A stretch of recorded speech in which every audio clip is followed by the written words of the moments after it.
Kabanata 4021. May importanteng bagay. Ano yun? Materay na tanong ni Dustin. Kagagaling mo lang sa labas. Gio, baka hindi mo alam ang sitwasyon ngayon ng Spirit Cosmos. Sabi ni Rondo. Tama ka. Hindi ko talaga alam ang sitwasyon sa Spirit Cosmos. Sagot ni Dustin na tumango bilang pagsang-ayon. Tulad ng sinabi niya. Ginamit niya ang kanyang espiritual na kahulugan upang suriin ang matandang lalaki na nakasuot ng saya na damit. Nadatnan niyang nasa mansyon pa rin siya ni Rondo. Nasa isang liblib na lugar siya sa kailaliman ng mansyon. Gamit ang kanyang espiritual na kahulugan. Nakikita ni Dustin ang kanyang aura doon. Hanggat pumayag ka sa autoridad ni Prinsipe Rondo. Hindi ako gagawa ng anumang bagay na makakasakit sa iyo. Brat. Ngunit kung hindi mo gagawin, hindi ko maipapangako na aalis ka sa lugar na ito ng isang piraso. Sa kaibuturan ng mansyon ni Rondo, nalaman ng matanda na ang espiritual na pakiramdam ni Dustin ay naninilip sa kanya. Tumingin siya kay Dustin at ngumisi. Well, Gio, hayaan mong punan kita ng mga detalye ng kasalukuyang sitwasyon ng Spirit Cosmos. Alok ni Rondo. Sige. Tumango si Dustin. Nasa loob pa rin ng mansyon ang matanda kaya naman naglalaan si Dustin. Sa paglipas ng mga taon, ang Spirit Cosmos ay naging maunlad sa ilalim ng pamumuno ng ating patriarch. Gayunpaman, isang nakamamatay na araw, isang bagay na hindi inaasahan ang naganap. Ang aming patriarch ay naaksidente at nawala. Isinalaysay ni Rondo ang kwento sa mahinang boses.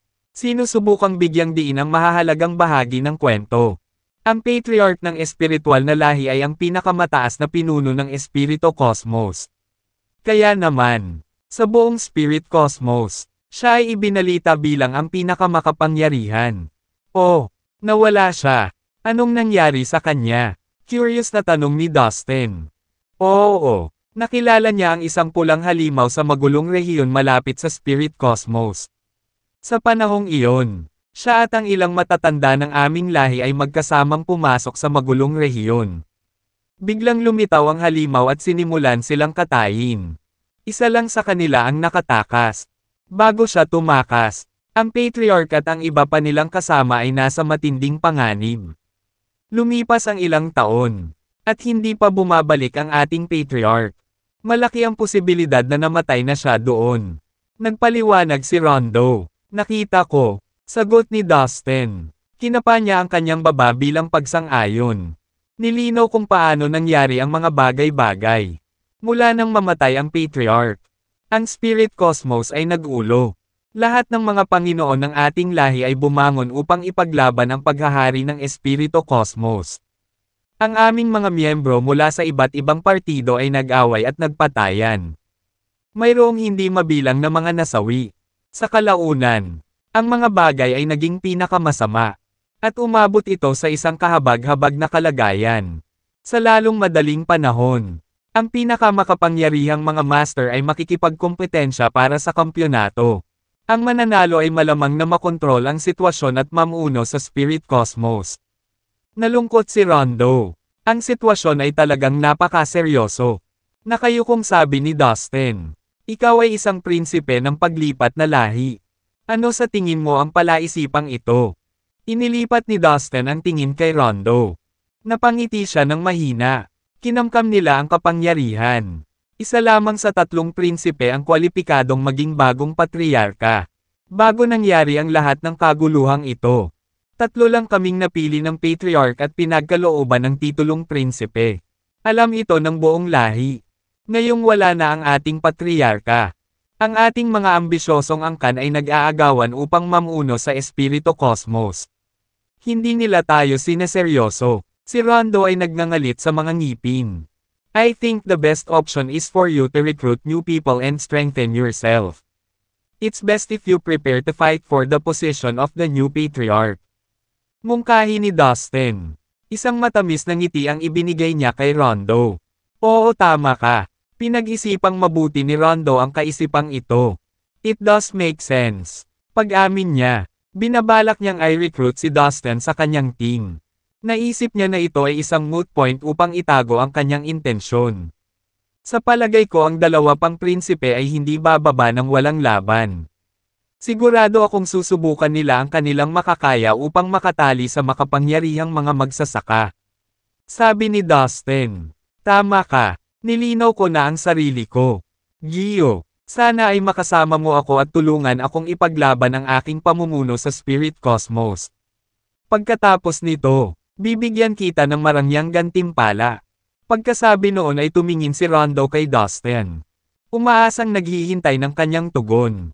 Masasabi ni Dustin na may bakas ng pagbabante sa mga mata ni Rondo.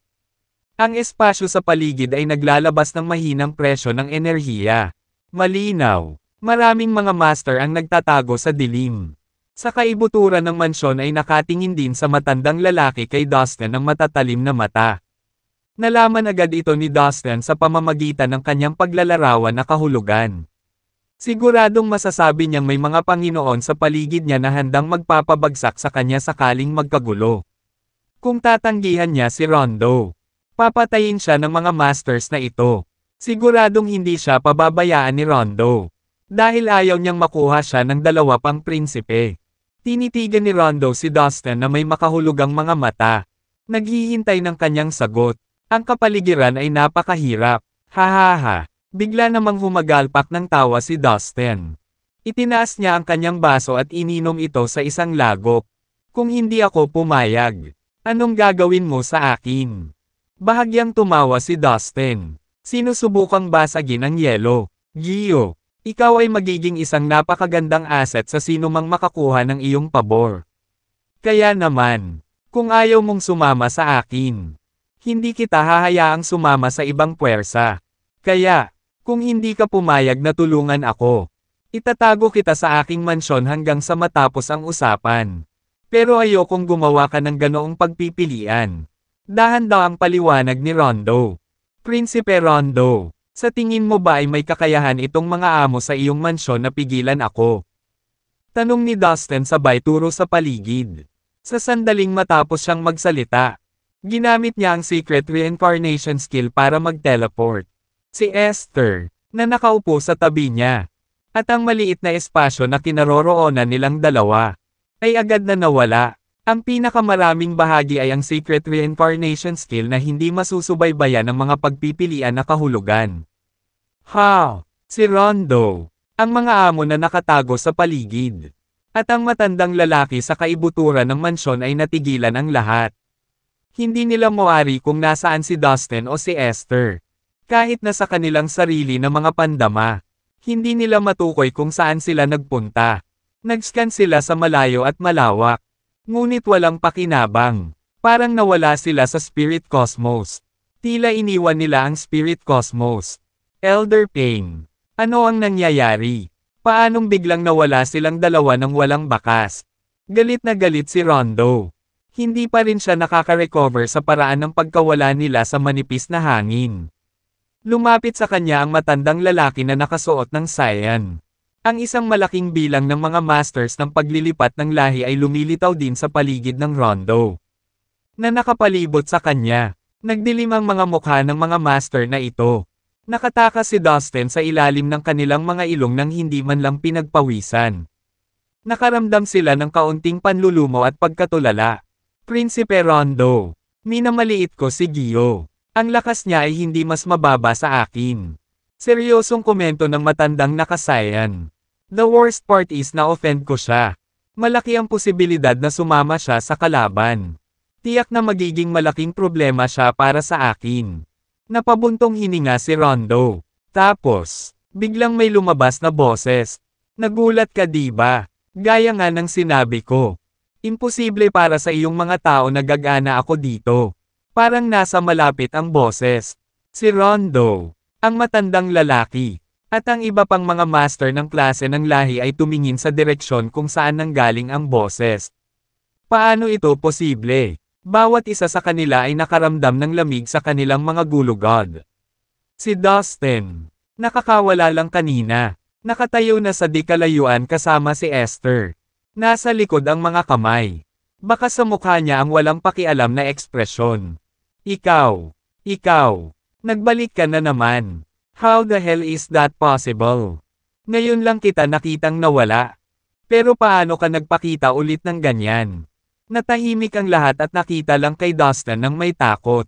Alam ng lahat na ang mga Panginoon ng mga nag-iisip na lahi ay ang mga may malakas na nag-iiba na pandama. Nilinang nila ang lahat ng uri ng makikinig na lihim na kasanayan ng pagkukulang sa kaluluwa. At ang kanilang pakiramdam ay higit na malakas kaysa sa mga nilalang ng ibang lahi. Gayunpaman, bagamat malayang nagpakita si Dustin sa kanilang harapan. Nawala rin siya at muling lumitaw sa isang kisap mata. Ni hindi man lang nila masundan ang mga galaw niya. Ang ganitong uri ng kasanayan sa paggalaw ng katawan ay masyadong nakakatakot at lubos na hindi paniwalaan. Walang alinlangan. Pinahanga ni Dustin ang lahat sa kanyang kamangha-manghang pagpapakita ng lakas at husay. Paano? Paano mo nagawa iyon? Natatarantang tanong ng matandang nakasayan. This is just a small track I can do. It's not really a big deal. Mataray na sagot ni Dustin. Ikaw. Hindi na nakapagsalita ang matanda habang kumukulo sa galit ang kanyang dugo. Anong ibig sabihin ng brat na ito na hindi naman talaga big deal? Ito ay ganap na hindi ang kaso sa katotohanan. Ang totoo ay malaya siyang makakalakad sa buong spirit cosmos nang walang anumang hadlang. Walang mga trick na kasangkot.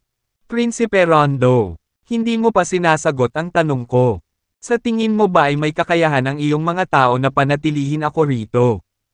Tinitigan ni Dustin si Rondo at nagtanong. Hindi. Sa tingin ko hindi nila magagawa iyon. Gio, ang iyong kakayahan sa paggalaw ng katawan ay masyadong nakakatakot. Hindi ko kayang sundan ka habang gumagalaw ka. Mahinang sagot ni Rondo na may mapait na ngiti. Anong mga kondisyon ang kailangan mo para makasali ka sa amin? Magsalita lang sila. Hanggat ang iyong mga kinakailangan ay magagawa. Gagawin ko ang aking makakaya upang matugunan ang mga ito. Dito, kapag nakontrol ko na ang spirit cosmos sa iba pang mga kaganapan. Maaari kitang italaga bilang mga general ng cosmos na ito. Sa oras na iyon, bukod sa akin, ikaw ang magiging pinakamakapangyarihang nilalang sa sulok na ito ng cosmos. Seryosong dagdag ni Rondo habang nakatingin sa mata ni Dustin. Hindi pwede, Your Highness, sobra na iyon. Agad na putol ng matandang nakasaya na nabigla sa tila walang ingat na desisyon na nagmumula mismo kay Rondo. Although this guy seems capable, he doesn't deserve such a high position. Nakikiusap ako na pag-isipan mo ulit. Your Highness, ang iba pang mga master ng paglilipat na lahi ay tumango lahat bilang pagsang-ayon. Haha, parang hindi ka pa rin kumbinsido kung sino ako at kung ano ang kaya kong gawin. Well, hayaan mong ipakita ko sa iyo kung gaano ako kalakas. Pang-asar ni Dustin at tumawa ng marahan. Parehong pag-aari niya ang espiritual na puno at ang espiritual na dragon. Kaya ang kanyang espiritual na pakiramdam ay hindi maikakailang mas malakas kaysa sa isang ordinaryong semi-governing na Diyos. Higit pa rito, ang espiritual na puno ay isang banal na kayamanan na hinahanap ng espiritual na lahi. Sa napakatagal na panahon, ang layunin ng pagkakaroon nito ay upang sugpuin at pigilan ang kapangyarihan ng lahat ng miyembro ng espiritual na lahi. Ang mga tinaguriang master sa kanyang harapan ay mga light years pa ang layo mula sa pag-abot sa antas ng isang semi-governing god. Kaya sila ay hindi gaanong mahalaga sa paningin ni Dustin. Boom! Boom! Boom! Ang globo ng espiritual na kahulugan na naninirahan sa soul sea ng Dustin ay nagsimulang umikot ng mabilis. Tulad ng isang rumaragasang tubig. Ang mga pader ng napakatinding enerhiya ay bumuhos mula sa Dustin. Kasabay nito, libo-libong pulang silk string ang bumaril sa lahat ng direksyon. Sa ilalim ng marahas na panginginig ng kakilakilabot na enerhiya mula sa kanyang espiritual na kahulugan. Ang mansyon ni Rondo ay nanginginig at nanginig na tila ba ito ay gumuho anumang oras. Urge! Ano ba ang nangyayari? Ang lahat ng mga Panginoon ng espiritual na lahi ay natakot sa kaibuturan at halos mawala ng kontrol sa kanilang espiritual na mga pandama. Bang! Bang! Bang! Ang ilan sa mga mahihina ay natangay pa na parang mga tuyong dahon na tinatangay ng hangin. Napakalakas ng impact kaya bumulwak sila ng dugo mula sa iba't ibang bahagi ng kanilang katawan at napasigaw sila sa sakit. Napuno ng kahabag-habag na iyak at ungol ang lugar. Nauwi sa malaking gulo ang lahat. No, please calm down. Gio. Sabay bulyo ni Rondo habang may bakas ng kilabot na sumilay sa kanyang mga mata at tumutulo ang malamig na pawis mula sa kanyang noo. Kaibigan, mag-usap tayo ng maganda at mapayapang. Maging ang matandang nakasayan ay mahinahong nagsalita para pakalmayan si Dustin. Nawala ang mayabang niyang ugali kay Dustin kanina. Sa halip, mas naging maamo siya habang kaharap si Dustin. Ang maangas niyang tindig ay napalitan ng takot sa binatang ito. Dahil alam niya sa sarili niya na mababa siya. Humarap sa lakas na ipinakita ni Dustin. Paano ito posible? Ang lakas talaga ng lalaking ito kaysa sa akin. Masakit para sa matanda na tanggapin ang katotohanan ito. Ngunit ito ay isang bagay na hindi maitatanggi. That was good enough, di ba? Sino pa ba ang hindi kumbinsido? Tanong ni Dustin na may brutal na mga mata habang inis kanya ang mga tao sa paligid niya. Na binabawi ang kanyang spiritual sense energy. Hindi napigilan ng lahat na iyuko ang ulo ng masalubong sa kanila ang nakakakilabot na mga mata ni Dustin. Hindi na sila maglakas loob na tumingin sa kanya. Sa tingin ko lahat sila ay kumbinsido ngayon. Ang iyong pagpapakita ng lakas ay nagpatunay na ikaw ay isang makapangyarihang banal na Diyos sa ating espiritual na lahi. At naniniwala ako na kahit na ang mga ordinaryong banal na Diyos sa espiritual na lahi ay maaaring hindi katugma para sa iyo. Siyempre, tulad ng nakikita mo sa iyong sarili. Lahat sila ay kumbinsido sa kaibuturan.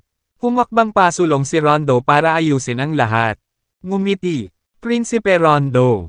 Matutulungan kita. Pero may isang kondisyon ako. Mahinahong sabi ni Dustin. Malaki. At ano iyon? Sabihin mo lang sa akin kung ano iyon at ipinapangako kung gagawin ko ang lahat para matugunan ang iyong kalagayan. Agad na sagot ni Rondo. Tuwang-tuwa siya nang marinig ang tugon ni Dustin. Na nagpapahiwatig na handa siyang makipagkompromiso. Kailangan ko ng mga lihim na kasanayan ng espiritual na enerhiya ng kaluluwa. Mas marami, mas mabuti, nang umalis ako sa spirit cosmos. Napakahina ko, kaya ang mga lihim na kasanayan na pinagkadalubhasaan ko ay napakababa. Lalo na, ako ay hindi sanay pagdating sa espiritual na mga kasanayan sa kaluluwa sa banal na antas. Bukod dito, interesado rin ako sa lahat ng uri ng mga advanced na pamamaraan ng paglilinang na may kaugnayan sa puppet strings. Kung maaari mong gawin ang iyong makakaya upang mangolekta ng mga ito para sa akin.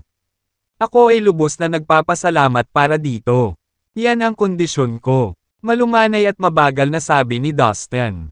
Maingat na hindi magkamali. Makakabisado ng mga miyembro ng espiritual na lahi ang mga pamamaraan na may kaugnayan sa puppet strings pagkatapos nilang maging mga banal na Diyos. Bakit kailangang may mag-aral sa kanila ng ganito? Gulat na sabi ng matandang nakasayan. Well, I just wanted to explore the full potential of this brilliant skill. Hindi naman masakit yun. Di ba? Tulad ng alam mo. Ang bawat isa ay magkakaroon ng iba't ibang pangunawa sa mga advanced na kasanayang nagmula sa puppet strings. Sa kaso ko, gusto kong matuto pa. Mahinahong sagot ni Dustin. Magandang sagot yan. Napaka-insightful mo. Hindi nakakagulat na ikaw ay naging napakalakas. Lahat ng ito ay dahil sa iyong pagkauhaw na mag-explore pa. Puri ni Rondo. Okay. Samasang-ayon ako sa iyong kondisyon at makikita ko itong tapos na. Mula ngayon, sisikapin ko ang aking makakaya upang tulungan kang mangolekta ng lahat ng uri ng mga lihim na kasanayan na may kaugnayan sa espiritual na enerhiya ng kaluluwa. Pati na rin ang lahat ng uri ng mga advanced na kasanayan na nagmula sa puppet strings. Paniniguro ni Rondo sa kanya. Tinapik ang dibdib ni Dustin. Bigyang pansin niya ngayon si Dustin. Tulad ng dati nang itinatag. Mas makapangyarihan si Dustin kaysa sa matandang lalaki sa Saiyan. Sa katunayan, naramdaman ng prinsipe na nakakuha siya ng isang mahalagang kayamanan. Nang ma-recruit niya si Dustin sa kanyang koponan. Kaya naman naging madali para sa kanya ang pumayag sa kahilingan ni Dustin. Isa siyang prinsipe ng Spirit Cosmos. Kaya hindi nakakagulat na mayroon siyang access sa maraming mapagkukunan. Sigurado rin siyang matutupad niya ang single condition ni Dustin.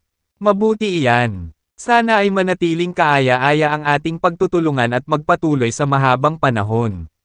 Huwag mag-alala. Gagawin ko ang aking makakaya para tulungan kang kontrolin ang Spirit Cosmos. Sabi ni Dustin. Haha, prangka kang tao. Gusto ko. Halika. Mag-enjoy tayo sa alak at magsaya. Tumawa si Rondo nang marinig ang sinabi ni Dustin. Pagkatapos ng salo-salo, hiniling ni Dustin na maghanda ng isang lihim na silid para sa kanya.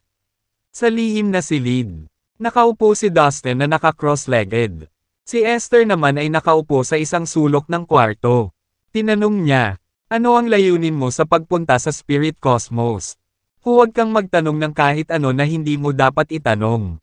Sagot ni Dustin nang hindi tumitingin sa kanya. Fine. Wala na akong itatanong. Nakapout si Esther sa labi.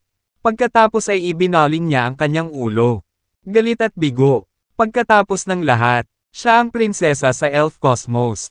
Saan man siya magpunta, maaakit siya ng maraming atensyon tulad ng isang gamo-gamo sa isang apoy. Bukod dito, isa siyang sikat na kagandahan sa Elf Cosmos.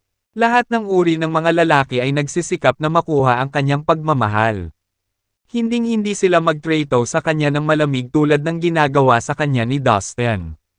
Sa puntong ito, nagpapahinga si Dustin na nakapikit. Noong una ay nagplano siyang humanap ng pagkakataon na kontrolin ang matandang nakasuot ng cyan na robe at ibunyag sa kanya kung paano gamitin ng husto ang puppet strings. Dahil pumayag si Prinsipe Rondo na mangolekta ng mga lihim na kasanayan na may kaugnayan sa ngunit mas maraming kaluluwa para sa kanya si Dustin na gumugol ng maraming oras sa Spirit Cosmos. Namatay na pala ang pinuno ng paglilipat na lahi. Ang Spirit Cosmos ay nasa kaguluhan ngayon na walang namamahala. Marahil ay maaari kong samantalahin ang sitwasyon at gumawa ng isang bagay. Si Dustin ay nakaupo pa rin. Nalilito sa pag-iisip. Anyway, ang Spirit Cosmos ay nasa isang pangit na gulo. Kung mananatili ako ng mas matagal, maaari akong makakuha ng ilang mahahalagang bagay.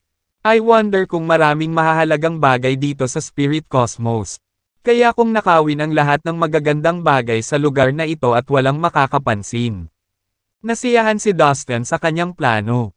Kasabay nito, may dalawang tao sa tahimik na kawalan sa kaibuturan ng mansyon ni Prinsipe Rondo. Ang espasyo ay ganap na nakahiwalay mula sa labas ng mundo, na protektado ng isang pader ng maraming array. Ang lahat ng uri ng restriction spells ay ginawa rin upang maiwasan ang mga tagalabas na sumilip gamit ang kanilang mga pagpipilian sa kahulugan. Sa loob ng walang laman na ito ay naroon si Prinsipe Rondo at ang matanda na nakasuot ng cyan na damit na tinawag sa pangalang Elder Pain. Ano ang tingin mo sa lalaking giyon na iyon? Elder Pain. Tanong ni Prinsipe Rondo. I have to admit, hindi maarok ang lakas niya. Hindi na ako magtataka na mas malakas siya sa akin. Kung kakampi siya sa atin, magagamit siya ng mabuti. Ang bagay ay, siya ay mayabang at matigas ang ulo. Mahirap siyang kontrolin. Besides, masyado siyang misteryoso. Siya mismo ang nagsabi. Nang umalis siya sa Spirit Cosmos, mahina siya. At hindi siya bumalik hanggang sa siya ay naging banal na Diyos. Pero pakiramdam ko, may mali. Sa tingin ko siya ang gumawa ng lahat. Kami ay mga miyembrong nag-aaral ng lahi. At ang lahat ng natutunan namin ay ang mga lihim na kasanayan na may kaugnayan sa pag-aayos ng enerhiya ng kaluluwa. Sa pagkakaalam ko, sa labas ng mundo, kakaunti ang mga lihim na nagpapakita ng kasanayan sa kaluluwa. Bukod pa rito, ang mga formula na pagmamay-ari natin ay mas mahusay kaysa sa mga mula sa ibang mundo. Mahirap paniwalaan na naging ganito siya kalakas sa mga paglalakbay niya sa labas ng mundo. Kaya para masagot ang mga tanong mo, hindi, sa tingin ko hindi natin mapagkakatiwalaan si Gio. Pagtatapos ni Elder Pain, maganda ang punto mo. Elder Pain, ano sa tingin mo ang dapat nating gawin kay Gio? Tanong ni Prinsipe Rondo. Sa ngayon, gamitin natin siya hanggat kaya natin. Pagkatapos nating makuha ang gusto natin, makakahanap tayo ng mga paraan para Si Elder Payne ay gumawa ng isang paglaslas na kilos sa kanyang lalamunan. Obviously, sinadya niyang ilabas si Dustin pagkatapos nilang makuha ang gusto nila sa tulong niya. Prinsipe Rondo, maniwala ka sa akin na magagamit mo lang si Gio. Pero hindi ka makakaasa sa katapatan niya sa iyo habang buhay. Idinagdag niya, tama ka, Elder Payne. Samasang-ayon ako. Tumugon si Prinsipe Rondo matapos itong pag-isipan. Sa secret chamber, nagbalak din si Dustin. Ano ang dapat kong gawin kay Prinsipe Rondo? Pagtataka ni Dustin. Nakuha ko na. Kaya ko siyang kontrolin at gawin siyang alipin ko. Sa ganoong paraan. Kapag tinulungan ko siyang maging bagong pinuno ng espiritual na lahi at pamunuan ang Spirit Cosmos. Ang Spirit Cosmos ay talagang nasa ilalim ng aking kontrol. Iyan ay isang magandang ideya. Sa gayong mga pag-iisip sa pag-iisa. Natuwa si Dustin. Sina Dustin at Prince Rondo ay may kanya-kanyang plano at pareho nilang sinadya na gamitin ang isa't isa para makuha ang gusto nila. Nang sumunod na araw, ipinadala ni Prinsipe Rondo ang kanyang mga tauhan para ibigay kay Dustin ang mga Jade Slip na hiniling ng huli. Ang mga Jade Slip na ito ay nag-imbak ng lahat ng uri ng mga lihim na kasanayan na may kaugnayan sa espiritual na enerhiya ng kaluluwa. Tuwang-tuwa si Dustin at agad na inilaan ang sarili sa kanila. Karamihan sa mga miyembro ng espiritual na lahi ay nilinang ang mga pamamaraan ng espiritual na paglilinang ng kaluluwa. Ligtas na sabihin na ang espiritual na lahi ay may mas makikinang na espiritual na mga lihim na kasanayan sa kaluluwa kaysa sa iba sa Sea of Chaos. Tunay na kapaki-pakinabang ang pagpunta dito sa mga nakahiwalay na alien space dahil nakuha ko na ang mga espiritual na lihim na kasanayang ito ng kaluluwa. Buong kasiyahang naisip ni Dustin. Sa mga sumunod na araw, pinagdaanan ni Dustin ang lahat ng Jade Slip na ipinadala ni Prinsipe Rondo. Interesado siya sa ilan sa kanila. Kaya nagpa siyang magsanay sa mga ito. Sa kanyang sariling malakas na espiritual na kahulugan. Ito ay isang piraso lamang ng cake para sa kanya upang makabisado ang anumang espiritual na mga diskarte sa lihim ng kaluluwa. Nagtitiwala siya na makakamit niya ang lahat ng mga kasanayang pinili niya sa medyo maikling panahon. Sa loob ng ilang araw, matagumpay niyang nalinang ang bawat lihim na kasanayang kinaiinteresan niya. Prinsipe Rondo, gusto kong malaman kung paano lubusang gamitin ang puppet strings. Sinabi ni Dustin sa prinsipe sa pamamagitan ng kanyang espiritual na kahulugan. Pagkatapos ng lahat, ito ang pangunahing layunin ng kanyang pagbisita sa Spirit Cosmos. Sa tahasang pananalita, gusto niyang gamitin at i-absorb pa ang spiritual soul energy ng kanyang mga alipin gamit ang puppet strings.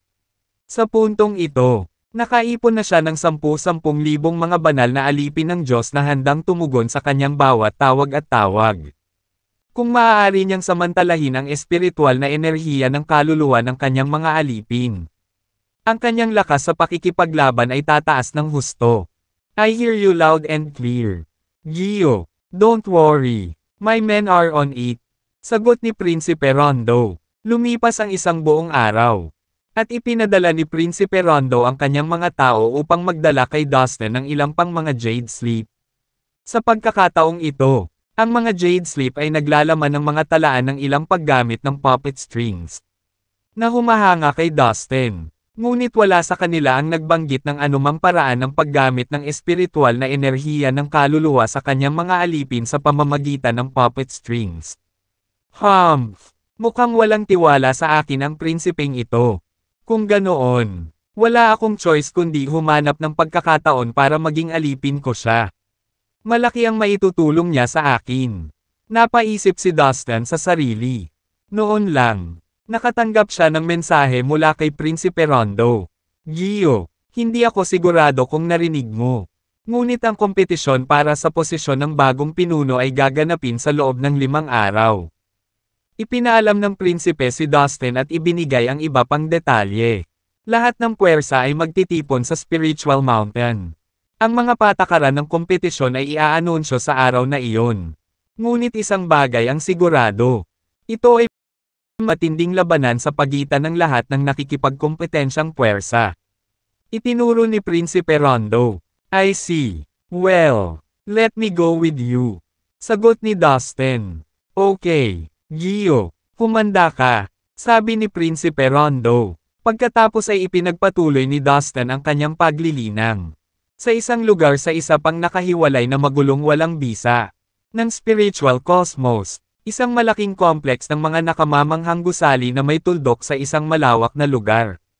Sa isa sa mga pavilion ay nakatayo ang isang mapang-akit na babae na may magagandang katangian at mapang-akit na figure.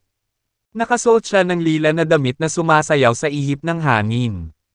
Na siyang nagmukhang matikas at marangal. Sa labas ng asol, ang walang laman sa malapit na alon. At lumabas ang isang kaakit-akit na binata. Lumapit ito sa kanya at mahinang nagtanong. Sweetie, bakit mag-isa ka dito? Ano bang iniisip mo? Ang binata ay may masama ngunit kaakit-akit ng ngiti sa gilid ng kanyang mga labi. Ang pagmamataas sa kanyang mukha ay tila nagpapakita na ang lahat ay dapat tumanggap ng mga utos mula sa kanya. Nag-aalala ako kung paano mo matatalo ang iba at maging bagong pinuno. Sagot ng babaeng naka-purple habang binibigyan siya ng nakakaakit ng ngiti. Haha, mahal. Walang duda na ako ang magiging bagong pinuno. No need to worry about that. Panatag ang loob ng binata sa kanya. Nga pala, kumusta ang lahat sa Spiritual River? Curious na tanong ng babaeng nakasuot ng purple. Napakalma pa. Gayunpaman, hindi pa rin ako makalapit dito at natigilan ako sa pagtingin dito sa malayo. Mukhang kailangan ko munang maging pinuno at dumaan sa binyag sa templo ng mga ninuno bago ko makuha ang mga kwalifikasyon para makapasok sa Spiritual River. Single ng binata, sabi ng lahat, ang pinuno lang ng listahan na lahi ang makakapasok sa ilog. Walang ibang pinapayagan. Parang totoo, mahinang bulong niya. Oo, ang pinaka nakakainis ay hindi natin ito basta-basta masisira sa pamamagitan ng puwersa. Kung hindi, ito ay masisira sa sarili at lahat ng nasa loob nito ay maglalaho rin. Angal ng lalaki. Nako, sobrang nagigilty ako sa sobrang gulo mo. Isa lang akong hamak na babae. Kung tutuusin, ni minsan ay hindi ko inaasahan na ang aking pagtatayo ng kaluluwa ay masasaktan ng husto kaya't kailangan ko ang pagtatalaga na lotus upang pagalingin. Ako, gayunpaman, ito ay umiiral lamang sa ilog ng espiritual. Hindi mo na kailangang magsumikap na lumaban para maging pinuno kung hindi. Maaari sana kaming umalis ng magkasama at namuhay ng simple ngunit masayang buhay. Iyon ang pinakamasayang pagtatapos na naiisip ko. Hindi maipaliwanag na lungkot at mapanglo ang boses ng babae. Huwag kang mag-alala, Ariana. Gagawin ko ang lahat para maging pinuno. At pagkatapos ay pupunta ako sa Spiritual River at kukuha ako ng Spiritual Lotus para sa iyo. Sisiguraduhin kong gagaling ka. At saka, ako, si Kerwin, ang panganay na prinsipe na dapat na susunod na pinuno. Hindi ko hahayaang makuha ng iba. Ako ang nakatadhana na magiging susunod na pinuno. Mamamatay ang sino mang magtangkang humadlang sa daraanan ko. Habang nagsasalita ang prinsipe, isang bakas ng kalupitan ang sumilay sa kanyang mga mata. Haha, prinsipe ko, ang pinakagusto ko ay hindi ka sumusuko. Napaka-charming mo kaya hindi kita kayang labanan. Halika rito, Sinta, gumawa tayo ng mas kawili-wiling. Puno ng tukso ang bawat salitang lumalabas sa labi ni Ariana. Habang naglalakad siya palapit kay Kerwin. Napuno ng hangin ang kanyang bango. Dahil si Kerwin ay matagal nang naaakit sa kanya. Paano niya ito malalabanan kapag siya ay sumubsob sa kanyang yakap? Agad siyang humakbang palapit sa kanya at hinayla siya sa kanyang mga braso. Haha, matamis na tawa ang lumabas sa labi ni Ariana. Sa sandaling iyon, sa loob ng isang lihim na silid sa mansyon ni Rondo, si Dustin ay tahimik na nakaupo habang naka-cross legs. Sa malapit na ito, abala siya sa pagsasanay at nagawang makabisado ang ilang makapangyarihang lihim na kasanayan na may kaugnayan sa organisadong kaluluwa. Bukod pa rito, nagpadala rin si Rondo ng ilang advanced na pamamaraan na nagmula sa puppet strings. Bagamat ang paraan na pinakananais ni Dustin, na magpapahintulot sa kanya na gamitin ang espiritual na enerhiya ng kaluluwa ng kanyang mga alipin, ay wala pa rin. Marami pa rin siyang natamo. Ang pinakakapansin-pansin ay ang kakayahan na niyang paikop ang mga banal na Diyos at gawing alipin ang mga ito nang hindi bababa sa 100 beses na mas mabilis kaysa dati. Batay sa kanyang pagtatansya, kakailanganin lamang ng ilang paghinga para masupol niya ang isang ordinaryong tunay na premium grade na banal na Diyos. Haha! Nagplano akong tulungan si Rondo na maging pinuno at pagkatapos ay humanap ng pagkakataong gawing alipin ko siya at si Elder Payne.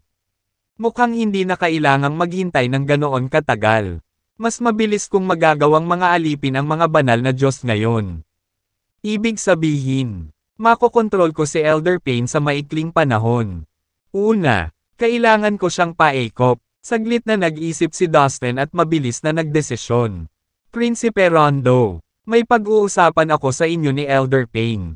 Bumao ng determinasyon sa kanyang mga ugat at agad siyang nagpadala ng mensahe kay Rondo. Oh, Gio, may pag-uusapan ka ba sa amin? Tanong ni Rondo na medyo natigilan. Oo, ito ay may kinalaman sa isang kahanga-hangang kayamanan ng ating espiritual na lahi.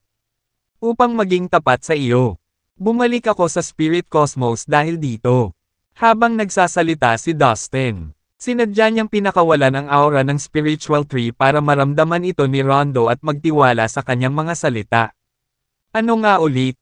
Ito, pwede ba? Nang maramdaman niya ang aura ng spiritual tree, hindi napigilan ni Rondo na matigilan sandali. Ngunit mabilis itong bumigay sa kanyang tuwa. Gio, ang kayamanang sinasabi mo ba ay tungkol sa espiritual na puno? Isang matagal nang nawawalang banal na kayamanan ng ating espiritual na lahi. Nanginginig sa boses niya. Oo, nakakuha ako ng ilang mga pahiwatig tungkol sa espiritual na puno. Ngunit kailangan ko ang iyong tulong. Hindi ko kayang mag-isa. Sinadya ni Dustin na itago ang kanyang mga salita. Mayroon lamang isang layunin dito. At iyon ay ang paggamit ng espiritual na puno upang akitin sina Rondo at Payne sa kanyang silid. Pupunta kami ni Elder Payne doon ngayon din. Halos hindi napigilan ni Rondo ang panginginig sa kilig nang marinig ang positibong tugon ni Dustin. Iyon ay ang espiritual na puno. Isa sa pinakamahalagang banal na kayamanan ng espiritual na lahi. Noong nakaraan, ang espiritual na puno ay nakatago sa espiritual na ilog sa loob ng mahabang panahon. Gayunpaman, may nangyari na nagresulta sa pagkawala ng espiritual na puno sa ilog. Ito ay nanatiling nawawala mula noon at wala ni isa sa kanila ang nakahanap ng bakas tungkol sa kinaroroonan nito. Kahit na ang espiritual na lahi ay hindi tumigil sa paghahanap para dito. Ang kanilang mga pagsisikap ay walang kabuluhan. Ano? May mga pahiwatig si Gio tungkol sa espiritual na puno. Hindi. Ito ay nawala sa hindi mabilang na taon. Gaano man karaming lakas ng tao at oras ang ginugol natin sa paghahanap nito. Nauuwi tayo sa wala. Paano siya magkakaroon ng anumang clue tungkol dito? Imposible yan. Hindi naiwasang hindi sumang-ayon si Payne. Isang pakiramdam sa kanyang bituka ang nagsabi sa kanya na ito ay isang kasinungalingan. Ito ay masyadong magandang upang maging totoo. Elder Payne, mangyaring subukan at damhin ito. Udyok ni Rondo at agad niyang ini-teleport ang aura ng spiritual tree sa matanda. Posible lang dahil nagpadala na si Dustin ng aura kay Rondo kanina. Ang aura ng espiritual na puno. Hindi ako makapaniwala. Dahil minsan kong naramdaman ang aura ng spiritual tree sa ancestral temple. Hindi ako maaaring magkamali. Ito talaga ang espiritual na puno. Gaano man kalakas si Gio. Imposibleng gumawa ng aura ng espiritual na puno. Alam niya talaga kung nasaan ito. Sa palagay mo ba nakita niya ang espiritual na puno ng kanyang sariling mga mata? Paano pa niya magagawang tumpak na gayahin ito? Isang pulang pamumula ang kumalat sa mukha ni Payne at hindi niya napigilan ang daldal sa kaba nang maramdaman niya ang aura ng spiritual tree. Puntahan natin siya ngayon din. Kamahalan. Kailangan nating makuha ang espiritual na puno. Kung gagawin natin, magkakaroon tayo ng hindi maisip na mga benepisyo. Kung maaari nating makuha ang ating mga kamay dito. Ito ay isang paglalakad sa parke upang maging pinuno ng Spirit Cosmos. 1/3. Kahit anong paraan ang gamitin natin.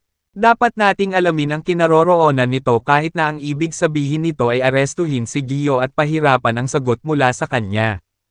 Imposible para kay Pain na manatiling kalmado sa harap ng posibilidad na makuha ang kanyang mga kamay sa isang mahalagang kayamanan. Sa isang iglap, lumabas siya sa kanyang silid at humarap kay Rondo. Umaatungal upang salubungin si Dustin sa lalong madaling panahon. Tama iyan, Elder Pain. Kailangan kong makuha ang espiritual na puno. Haha, siguradong nakangiti si Lady Luck sa akin. Sa magulong panahon na ito, bigla kong nakilala si Gio. At nagkataong alam niya ang kinaroroonan ng spiritual tree. Tila ako ang napiling makakahanap ng espiritual na puno. Kapag nakuha ko na ito, aakyat ako ng mas mataas kaysa sa iba at dodominahin ang spirit cosmos. Malakas na tawa ang bumungad kay Rondo habang iniisip ang kanyang kinabukasan bilang pinuno ng espiritual na lahi. Stay calm, Your Highness. Kailangan muna nating pretuhin si Gio ng matino. Siya ay medyo makapangyarihan at hindi na kailangang putulin ang relasyon sa kanya. Makakakuha lang kami ng tulong niya para gawin kang pinuno. Pagkatapos, kokontrolan natin siya at gagawing akayin tayo sa espiritual na puno. Sa madaling salita, ang layunin natin ay maging pinuno at pagkatapos ay hanapin ang espiritual na puno. Itinuro ni Pain, na nabubuhay sa kanyang reputasyon bilang isang tusong matandang Zoro. Bagamat tuwang-tuwa siya, mabilis niyang nanambalik ang katinoan at naisip kung ano ang dapat nilang gawin. Tama ka, gawin natin ang plano mo. Magkita na tayo kay Gio. Tumango si Rondo bilang pagsang-ayon. Ha! Talagang may puka na sila laban sa akin. Naisip ni Dustin na may matagumpay na panunuya habang nakikinig siya sa pakikipag-usap ni na Prinsipe Rondo at Elder Pain sa tulong ng kanyang mga pagpipilian sa kahulugan. Ang dami na niyang hinala. Pero ngayon, nakumpirma na niya, para sa mga layunin ng pagkapribado at seguridad. Ang mansyon ng prinsipe ay nilagyan ng mga nakahiwalay na hanay na maaaring pigilan ang pangunawa ng mga kahulugan ng kahulugan. Gayunpaman, ang pakiramdam ni Dustin ay napakalakas na kaya nitong lampasan ang lahat ng mga arrays na iyon. Kaya nang biglang sumulpot sina Prinsipe Rondo at Elder Pain sa kanyang lihim na silid na magkasama. Handa na siya para sa kanila. Nai-teleport na niya si Prinsesa Esther sa sarili niyang kontinente para hindi na siya mag-alala na protektahan siya sa laban ng maaaring mangyari. Lumapit ang prinsipe kay Dustin at sabik na tinitigan siya. Hoy, Gio, sigurado ka ba sa sinabi mo? Mayroon ka ba talagang lead sa kinaroroonan ng mga puno? Naiinip niyang tanong. Oo, alam mo ba talaga kung ano ang tanong na puno? Hindi ito katawa-tawa. Huwag kang magsinungaling sa amin. O ang kahihinatnan ay magiging napakaseryoso. Bulong ni Elder Pain. Napatingin ang mga mata niya kay Dustin. Sinusubukang basahin ang ekspresyon niya. Dahil sa kanyang pananakot, tumawa lang si Dustin at sinabing, "Siyempre alam ko ang kinaroroonan ko ng mga nangunguna sa puno. Hindi ko ito ginagawa." Habang nagsasalita siya, gumawa siya ng isang puno sa gitna ng silid gamit ang kanyang enerhiya ng kaluluwa. Oo naman. Ito ang una na puno. Nagtatakang sabi ni Prinsipe Rondo. Hindi mapigilan ni Elder Pain ang kanilang pananabik. Matagal na nilang hinahanap ito kaya hindi sila makapaniwala. Sa ilang sandali, nagsimula na lang sila sa maraming dami ng puno sa pagkamangha. Nakita na nilang dalawa ang mga larawan ng pag-aayos na puno noon. At naramdaman pa nila ang aura nito sa ancestral temple ng mga nag-iiba na lahi. Kaya, alam nila ang hitsura at ang aura ng puno. At walang pag-aalinlangan na tumugma ito sa maraming puno sa harap nila. Elder Pain, nakikita mo, tama siya, ito talaga ang napuno. Patuloy na bumubulusok si Prinsipe Rondo. Lumingon kay Elder Pain. Sa sobrang tuwa niya ay hindi niya napigilan ang tawa na lumalabas sa kanya. Ito ay, tumango si Elder Pain at bumaling kay Dustin. Gio, siguradong nakita mo ang lahat na puno. Sabihin mo sa amin, nasaan ito? Hindi sinasadyang sinigawan ni Elder Pain si Dustin. Natuwang-tuwa. Alam niyang tiyak na nakita ni Dustin ang spiritual tree. Kung hindi, hindi niya magagawang tularan ang aura nito. Nang mapansin ang mata ko sa kanilang mga mukha, binigyan sila ni Dustin ng mapaglarong ngiti. Hindi lang ako nakakita, nahawakan ko rin. Kung gusto mo, maipapakita ko pa sa iyo ang espiritual na puno. Casual niyang sabi. Iyan ay mahusay. Dalhin mo kami sa espiritual na puno ngayon. Udyok ni Prinsipe Rondo, na nakatitig sa multo ng espiritual na puno na may sabik na mga mata. Oo, dalhin mo kami dyan ngayon. Sigaw ni Elder Payne. Kawawa naman. Walang kabuluhan para sa iyo na makita ang espiritual na puno. Dahil hinding-hindi mo makukuha ang iyong mga kamay dito. Kibat balikat na sabi ni Dustin. Umiling-iling. Gaya ng inaasahan niya. Ang kanyang mga salita ay lalong nagpapukaw sa interes ni na Prinsipe Rondo at Elder Payne. Sila ay nahulog-hop, linya, at sinker. Ano ba sa mga mata nila ang pagkalito? Halika dito. Sasabihin ko sa'yo ang dahilan. Kusang bulong ni Dustin na para bang may sasabihin sa kanila ang isang seryosong sikreto. Sabihin mo na, utos ni Prinsipe Rondo. Kahit na sila ni Elder Payne ay nagmamadaling pumunta sa Dustin. Nang nasa harap na niya sila, dahan-daang nagsalita si Dustin. Idiniin ang bawat pantig, dahil ang espiritual na puno ay akin. Sa sandaling natapos niya ang kanyang pangungusap, binomba niya ang dalawa sa kanila ng mga pag-atake. Ginawa niya ang flying swordsmanship, ang mind sword skill, ang secret reincarnation skill, ang puppet strings at marami pang lihim na kasanayan na may kaugnayan sa espiritual na kaluluwa. Una, dahil sa flying swordsmanship, nag-zoom forward ang mga nakasisilaw na espada at pinaghiwa piraso ang katawan ni Prince Rondo at Elder Payne. Ang mga katawan na ito ay walang iba kundi mga sisidlan para kay Prinsipe Rondo at Elder Payne, na mga miyembro ng espiritual na lahi. Para sa kanila, ang pagkawasak ng kanilang laman ay katulad ng pagsusunog ng kanilang mga damit. Ito ay isang abala, sigurado, ngunit ito ay hindi nangangahulugang katapusan ng mundo. Siyempre, ito ang dahilan kung bakit nagpakawala rin si Dustin ng iba pang mga pag-atake sa kanila. Nang walang tunog, pinutol ng espadang isip na binitawan ni Dustin ang prinsipe at ang matanda sa kalahati. Ang unang instinctive na hakbang ni na Prince Rondo at Elder Payne ay subukang tumakas. Ngunit laking gulat nila, nalaman nilang hindi sila makagalaw kahit isang pulgada. Pagkatapos ng lahat, inilock ni Dustin ang espasyo gamit ang secret reincarnation skill. Habang sinusubukan nilang mag-isip ng paraan para makaalis sa sitwasyong ito, pinaulanan sila ng libo-libong pulang string, na muling nahuli sa kanila. Unti-unti na nilang napagtanto ang kanilang pagkakamali. Masyado silang nadala sa pag-asang makita ang espiritual na puno kaya nagtiwala sila kay Dustin at ibinaba ang lahat ng kanilang mga depensa. Ito ay hindi kailanman sumagi sa isip nila na sasalakayin sila ni Dustin. Gio, anong ginagawa mo? Tumigil ka. Napasigaw si Prinsipe Rondo sa takot habang sinusubukang labanan ang torpedo ng mga pag-atake sa kanya. Gio, how dare you attack us? You're courting death. Nguguso si Elder Payne. Mukhang gulat at inis sa parehong oras. Ngumiti lang si Dustin. Sanay na siyang minamaliit siya ng kanyang mga kaaway. Ito ang nagbigay sa kanya ng kalamangan sa kanyang mga kalaban. Kahit na hindi niya ito kailangan. Sumuko ka na lang. Walang kabuluhan ang paglaban. He rolled in an amused tone. Ang mga espada ng isip na ipinadala ni Dustin ay patuloy na naglalaslas kina Prinsipe Rondo at Elder Payne hanggang sa magsimulang lumitaw ang malubhang pinsala sa kanilang tunay na anyo. Ang tunay na anyo ng isang miyembro ng espiritual na lahi ay isang malabong ulap ng espiritual na kaluluwa. Dahil ang mga ito ay ginawa mula sa espiritual na enerhiya ng kaluluwa. Ang mga lihim na kasanayan lamang na may kaugnayan sa espiritual na kaluluwa ay maaaring makapinsala sa kanila.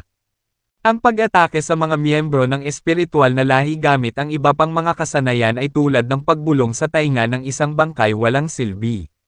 Ang mind sword skill, gayunpaman, ay maaaring makapinsala sa kanila. Iyon ay dahil ang pamamaraang ito ay nagsasangkot ng paggamit ng kapangyarihan ng pag-iisip. Ang lakas ng pag-iisip ay isang uri ng enerhiya na pinagtatalunan pa rin ng mga tao. Ang ilan ay nagsabi na ito ay ang enerhiya na ginawa sa panahon ng proseso ng pag-iisip. Sa madaling salita, ito ang pinakadalisay na kapangyarihan ng pag-iisip. Ang iba ay nag-claim na ang kapangyarihan ng pag-iisip ay resulta ng espiritual na enerhiya ng kaluluwa at espiritual na pakiramdam na pinaliit sa sukdulan. Sa madaling salita, ito ay ang kombinasyon ng dalawang bagay na ito. Kahit ilang tao pa ang nagsabi na ang kapangyarihan ng pag-iisip ay ang orihinal na kapangyarihan ng espiritual na kaluluwa. Ang lahat ng mga nilalang ay ipinanganak na kasama nito. Ngunit ito ay umiral sa kaibuturan ng espiritual na kaluluwa. Isang lugar na hindi maaaring ma-access ng maraming mga nilalang sa unang lugar. Iyon ang dahilan kung bakit iilan lamang na mga nilalang ang maaaring makabisado ang kapangyarihan ng pag-iisip. Karamihan sa mga ito ay hindi kahit na makita ito. Pabayaan mag-isa gamitin ito. At ang lahat ng mga paliwanag na ito ay hindi kahit kalahati nito. May ilang iba pang mga teorya na iniharap ng mga tao upang ipaliwanag ang pinagmulan at panloob ng mga gawain ng mahiwagang kapangyarihan ng pag-iisip. Sa huli, ano man ang tunay na kapangyarihan ng pag-iisip, mayroong isang bagay na malawak na kinikilala at sinang-ayunan ng lahat. Ang kapangyarihan ng isip ay may kinalaman sa espiritual na kaluluwa. Sa makatuwid, ang anumang kasanayang humugot sa kapangyarihan ng pag-iisip ay maaaring makapinsala sa mga espiritual na kaluluwa. Ang pagkakaroon ng pag-aaral sa universo at nasubok ang iba't ibang mga teorya. Higit na alam ni Dustin ang katotohanan ito. Kaya, walang tigil niyang inatake sina Prince Rondo at Elder Pain gamit ang Mind Sword skill. Kasabay nito, gumawa siya ng mga pulang kwerdas ng papel para itali ang prinsipe at ang matanda. Nang walang pagkaantala, sinubukan ng mga puppet string na pasukin sina Prinsipe Rondo at Elder Pain.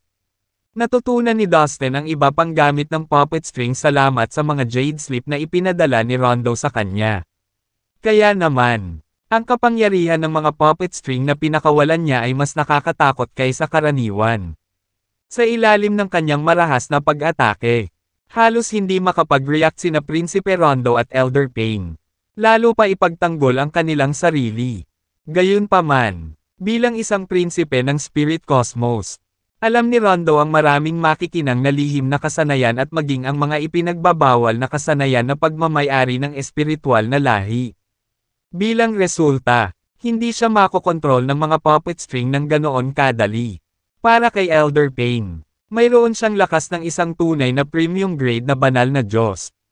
At nakapagsanay din siya ng maraming malalim na lihim na kasanayan sa pagmamayari ng pagtatayo ng lahi. Kaya naman, hindi agad siya magawang alipin ni Dustin.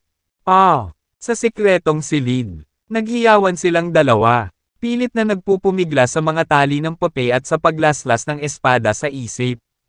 Prinsipe Rondo, ilabas ang lahat ng espiritual na kaluluwang enerhiya ng iyong mga alipin. Huwag mag-alinlangan at mag-alala tungkol sa pag-aalay ng buhay ng mga aliping iyon. Maaari kang makakuha ng mga bagong alipin sa ibang pagkakataon. Masyadong malakas ang baliw na ito. Hindi na natin kayang hawakan ang ating mga depensa sa pamamagitan lamang ng ating lakas. Sigaw ni Elder Pain habang nagpupumiglas.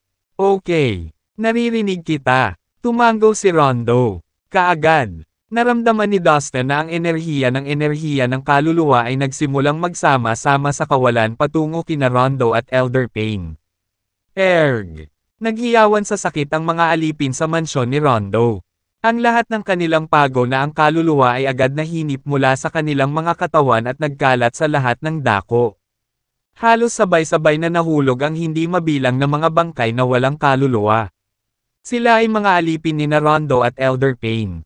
Sinimulan ng dalawa na gamitin ang kanilang mga kakayahan kunin ang lahat ng mga katangian upang magbigay ng enerhiya ng kaluluwa ng mga alipin at binago ito sa mga puwersang nagpapasigla sa kanilang sarili. Sobrang bossy nila. Hindi napigilan ni Dustin na mapabuntong hininga sa pagkamangha. Tila ang prinsipe at si Elder Pain ay matatag na katangian ng enerhiya ng kaluluwa ng bawat isa sa kanilang mga alipin. Kapag ang lahat ng mga ali ay na-enerhiya ng kaluluwa ng mga iyon ay nakuha, ang kanilang mga kaluluwa ay masisira. Ito ang advanced na paggamit ng puppet strings. Noon pa man ay gustong matutunan ni Dustin. Walang paraan na maaari niyang asahan na sina Rondo at Payne ay parehong nakabisado ang kasanayang ito. Kung ganoon, huwag mo akong sisihin. Gawin natin itong mas kawili-wili. Ipagdasal mo ang iyong sarili. Ngumisi si Dustin. Whoosh! Whoosh! Sa ilalim ng kontrol ng isip ni Dustin. Ang Mind Sword at ang lumilipad na espada ay nakakabaliw na pinutol ang mga demonyong kaluluwa ni Rondo at Elder Payne. Binago ni Dustin ang kanyang diskarte. Gusto niyang diretsong pasunurin silang dalawa gamit ang puppet strings. Pero ngayon gusto niya muna silang bugbugin ng kalahating patay. Urge!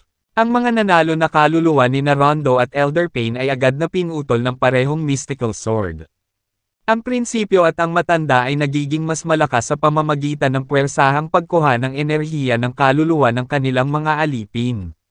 Gayunpaman, ang bilis ng pag-atake ng Mind Sword at ng lumilipad na espada ay masyadong mabilis. At sila ay napakalakas, kahit na ang isang semi-governing na Diyos ay maaaring malubhang masaktan ng espada ng isip ni Dustin. Hindi banggitin ang dalawa sa kanila. Sa prosesong ito, ginamit ni Dustin ang Secret Reincarnation Skill para masil ng mahigpit ang sikretong kwarto. Naging mahirap para sa mga nilalang sa labas na malalasahan ang nangyayari sa sekretong silid. Naubos ang swerte para kina Rondo at Elder Payne dahil hindi nila nagawang i-teleport ang kanilang sarili palabas doon. Ang lihim na reincarnation skill ay ganap na pinutol ang espasyo kung saan matatagpuan ang sikretong silid.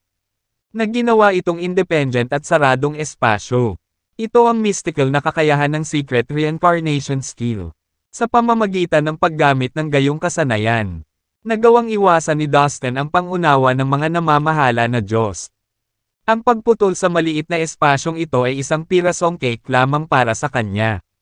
Sa wakas, oh my God, Gio, tumigil ka nga.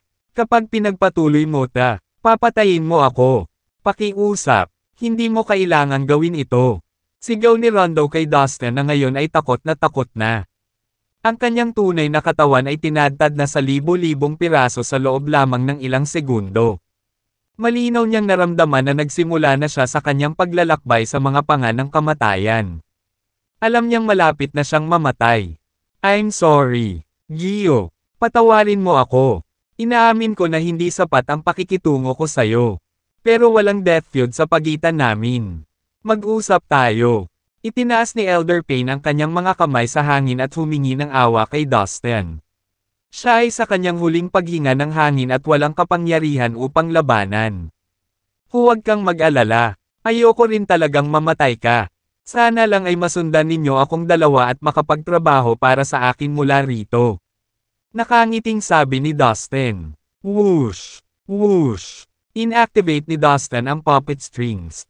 At maraming manipis na pulang sinulid ang nakaimbed sa katawan ni Rondo at Elder Payne.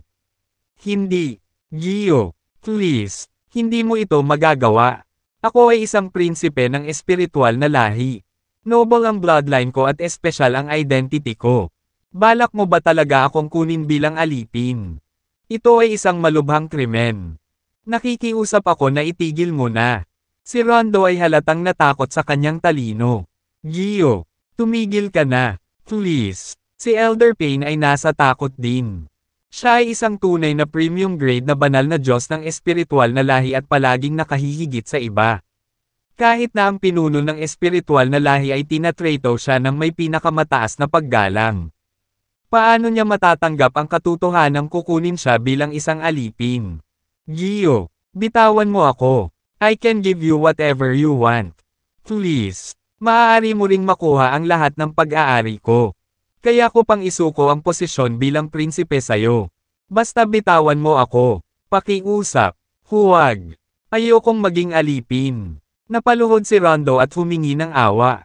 Gio, anong gusto mo? Ha? Sabihin mo. Gusto mo ba ng kayamanan? Katayuan. Magagandang babae.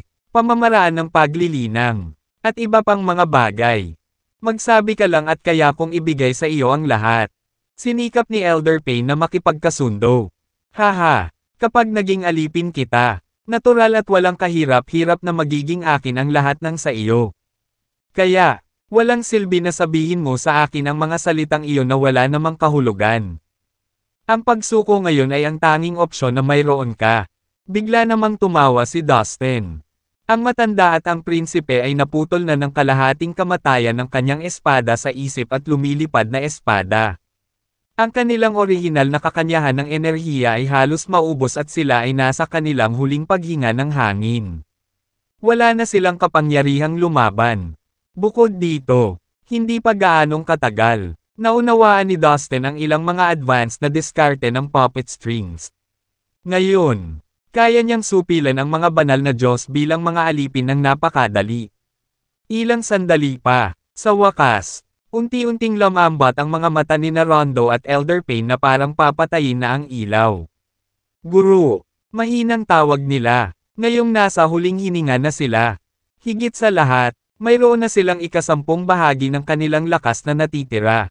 Hindi na nila madala ang sarili nilang katawan at pasimpleng napahiga sa lupa. Sa mga mata lang nila nakikipag-usap kay Dustin. Mukhang nataman kita ng konti. Pero wala akong choice. Pareho kayong mahirap pasukuan. Nakangiting sabi ni Dustin. Kayong dalawa. Bumangon na kayo. Maaari na kayong pumunta at magpagaling. Mas mabuting pagalingin mo ang iyong mga sugat sa mga susunod na araw. Pagkatapos ay maaari kang pumunta sa espiritual na bundok kasama ko upang lumahok sa kompetisyon para sa posisyon ng bagong pinuno. Sabi ni Dustin sa dalawa na nagpupumilit na bumangon. Master, kami ay malubhang nasugatan. Imposibleng maghilam ang mga sugat sa loob lamang ng ilang araw. Mahinang sabi ni Elder Pain. Sa totoo lang, nasaktan silang dalawa ni Dustin nang halos mamatay na sila. Sa kabutihang palad, pareho silang mga Panginoon ng espiritual na lahi at ang kanilang mga espiritual na kaluluwa ay napakalakas. Kaya't sila ay nakaligtas. Ang tunay na premium grade na mga banal na Diyos ng ibang mga lahi ay napatay sana ng kakilakilabot na pag-atake ni Dustin. Ang mga Pildores at kayamanan na ito ay naglalaman ng masaganang espiritual na enerhiya ng kaluluwa. Matutulungan ka nitong gumaling ng mabilis. Medyo nakaramdam ng panghihinayang si Dustin. Gumamit lang siya ng sobrang lakas. Naglabas siya ng malaking bilang ng mga kayamanan at mga table tasks na lumutang sa harap ni Rondo at Elder Pain. Guru, mayroon din kaming mga kayamanang ito. At marami kami nito. Hindi natin kayang gamutin ang mga sugat sa loob ng ilang araw gamit ang mga bagay na ito. Sabi ni Rondo at Elder Pain habang umiiling. Mayroon bang anumang paraan upang gamutin ang iyong mga sugat sa lalong madaling panahon? Kumunat ang noo ni Dustin. Magsisimula na ang kompetisyon para sa posisyon ng bagong pinuno. Ngunit sina Rondo at Elder Pain ay malubhang nasugatan at hindi makasali rito. Nagplano si Dustin na tulungan si Rondo sa pagiging bagong pinuno ng espiritual na lahi. Sa ganitong paraan, makokontrol ni Dustin ang Spirit Cosmos. Pagkatapos ay siya ang magiging pinakamataas na pinuno ng Spirit Cosmos. Master, malubha na po kaming nasugatan. Halos hindi na po namin magagamot ang aming mga sugat sa loob ng ilang araw. Maliban kung mahahanap natin ang maalamat na espiritual na puno. Sabi ni Elder Pain. Talaga, tuwang-tuwa si Dustin sa narinig. Guru, ito ay totoo. Ang mga listahan na puno ay ang banal na kayamanan ng ating mga listahan na lahi. Ito ay maaaring maprotektahan ang lahat ng mga miyembro ng listahan na lahi. Kung mahahanap natin ang magsuot ng puno at gamitin ito para sa ating sarili. Gagaling tayo sa loob ng ilang araw. Sabi ni Rondo. Sabik na nakilala si Dustin. Ngunit ang may isip na puno ay nawala sa hindi isang taon. Walang nakakaalam kung saan ito mahahanap. Bumantong hininga si Elder Pain at umiling. Halos hindi na niya natapos ang kanyang mga salita nang mangyari ang hindi inaasahang bagay. May biglang pagsabog ng pressure mula sa soul ni Dustin. Sa sumunod na sandali, may isang higanting puno na umaaligid sa kawalan sa lihim na silid. Ang lihim na silid ay nilagyan ng isang napakatalino na bata sa kalawakan na gayon din sa lahat ng bagay. Gaano man kalaki o maliit, na umiral sa loob nito. Kaya lang, kahit na ang tanong na puno ay talagang napakalaking sukat, nagawa nitong maayos na magkasya sa silid. Iyan ba ay ang paglilipat na puno? Nauutol na sabi ni Rondo na nanlaki ang mga mata sa magkahalong gulat at pagkamangha. Si Elder Payne, sa kabilang banda, ay hindi mahanap ang mga salitang sasabihin. Ang dalawa sa kanila ay natigilan sa biglaang paglitaw ng mga puno na sila ay nakatayo na nakaugat sa lugar. Na parang hawak doon ng isang hindi nakikitang kamay. Pagkaraan ng ilang saglit na nakanganga sa puno, lumingon si Rondo kay Dustin na hindi makapaniwalang mukha. Guro, ito ba talaga ang solusyon na puno? Totoo ba ito? Nanginginig ang boses niya sa excitement at hindi makapaniwala. Hindi mo ba nararamdaman? Ito ay dapat ang tanong na puno. Bulong ni Elder Payne. Ang kanyang tingin ay nakatutok sa puno na para bang natulala siya dito. Ito ang ating banal na kayamanan na matagal nang nawala. Hindi ko akalain na makikita ko ito sa buong buhay ko. Si Dustin ay natutuwa sa hitsura ng purong pagkamangha sa kanilang mga mukha. Ngunit mayroon siyang iba pang mga bagay na dapat gawin. Kaya't nagpasya siyang wakasan ang pananabik, na may ngiti sa kanyang mukha. Sinabi niya, hindi mo kailangang patuloy na manghula. Talagang ito ang puno na puno. Well, ngayon nasa harap mo na ito. Magagamit mo na ito sa paghilom ng iyong mga sugat. Pero, tumigil siya. At nagningning ang mga mata niya sa excitement. Bago mo simulan ang paggamot sa iyong mga sugat, may isang bagay na kailangan mong gawin. Kailangan mo akong turuan kung paano gamitin ang enerhiya ng aking mga alipin. Gusto kong malaman ang lahat ng dapat malaman tungkol sa kasanayang iyon. Sa katunayan, ito ang dahilan kung bakit napunta si Dustin sa Spirit Cosmos. Alam na niya kung paano gawing alipin ang mga nilalang. Gayunpaman, wala siyang ideya kung paano makuha ang kanilang kakayahan sa enerhiya ng kaluluwa at gamitin ito. Bagamat maraming pakinabang ang pagkakaroon ng mga alipin, ang paggamit ng kanilang espiritual na enerhiya ng kaluluwa ay isang benepisyo na lubhang kapansin-pansin kay Dustin. Ngunit gaya ng sinabi ng mga tao, ang pinakamagandang bunga ay nasa tuktok ng puno. Ang kasanayan sa paggamit ng espiritual na enerhiya ng kaluluwa ng isang alipin ay isang mataas na antas na pamamaraan ng kasanayang puppet strings. Ang isang martial arts master na may dugo ng espiritual na lahi ay automatikong magkakaroon ng kasanayang ito kapag siya ay naging isang banal na Diyos. Sa kasamaang palad, kahit na si Dustin ay lubos na bihasa sa kasanayan ng puppet strings, hindi siya miyembro ng espiritual na lahi. At hindi rin siya may kaugnayan sa dugo dito. Sa makatuwid, hindi lamang siya ay hindi automatikong nagtataglay ng kasanayan. Hindi rin siya nagkaroon ng maraming tagumpay sa paglinang nito sa kanyang pinakamahusay sa kanyang sarili.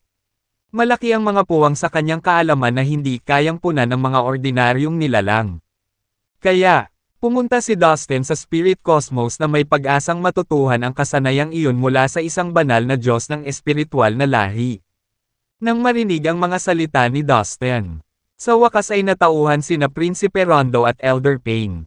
Oo, Master, sabay nilang sabi. Nang walang pagkaantala, tinuruan nila si Dustin kung paano makuha ang espiritual na enerhiya ng kaluluwa ng kanyang mga alipin at i-channel ito kasama ng kanyang sarili. Pagkatapos nilang matapos, sabik silang sumugod sa espiritual na puno. Naupo silang nakakro sa ilalim ng makakapal na mga sanga nito. At nagsimulang pagalingin ang kanilang mga sarili sa tulong ng pampanumbalik na aura ng espiritual na puno. Ang espiritual na puno ay hindi nagkulang sa mga papuri na kanilang inaawit tungkol dito. Ito ay napakalaking tulong para sa pagbawi ng kanilang mga sugat. Tila walang katapusang naglalabas ito ng mga hibla ng enerhiya ng buhay. Napatuloy na nagpabata sa kanilang mga anyo. Makikita ni Dustin ang isang nakikitang pagbuti sa kanilang kalagayan sa loob lamang ng ilang minuto. Pareho silang nasaktan ng husto. Ngunit karamihan sa kanilang mga sugat ay gumaling na. Siyempre, mahaba pa ang lalakbayin para makabalik sila sa dati nilang lakas.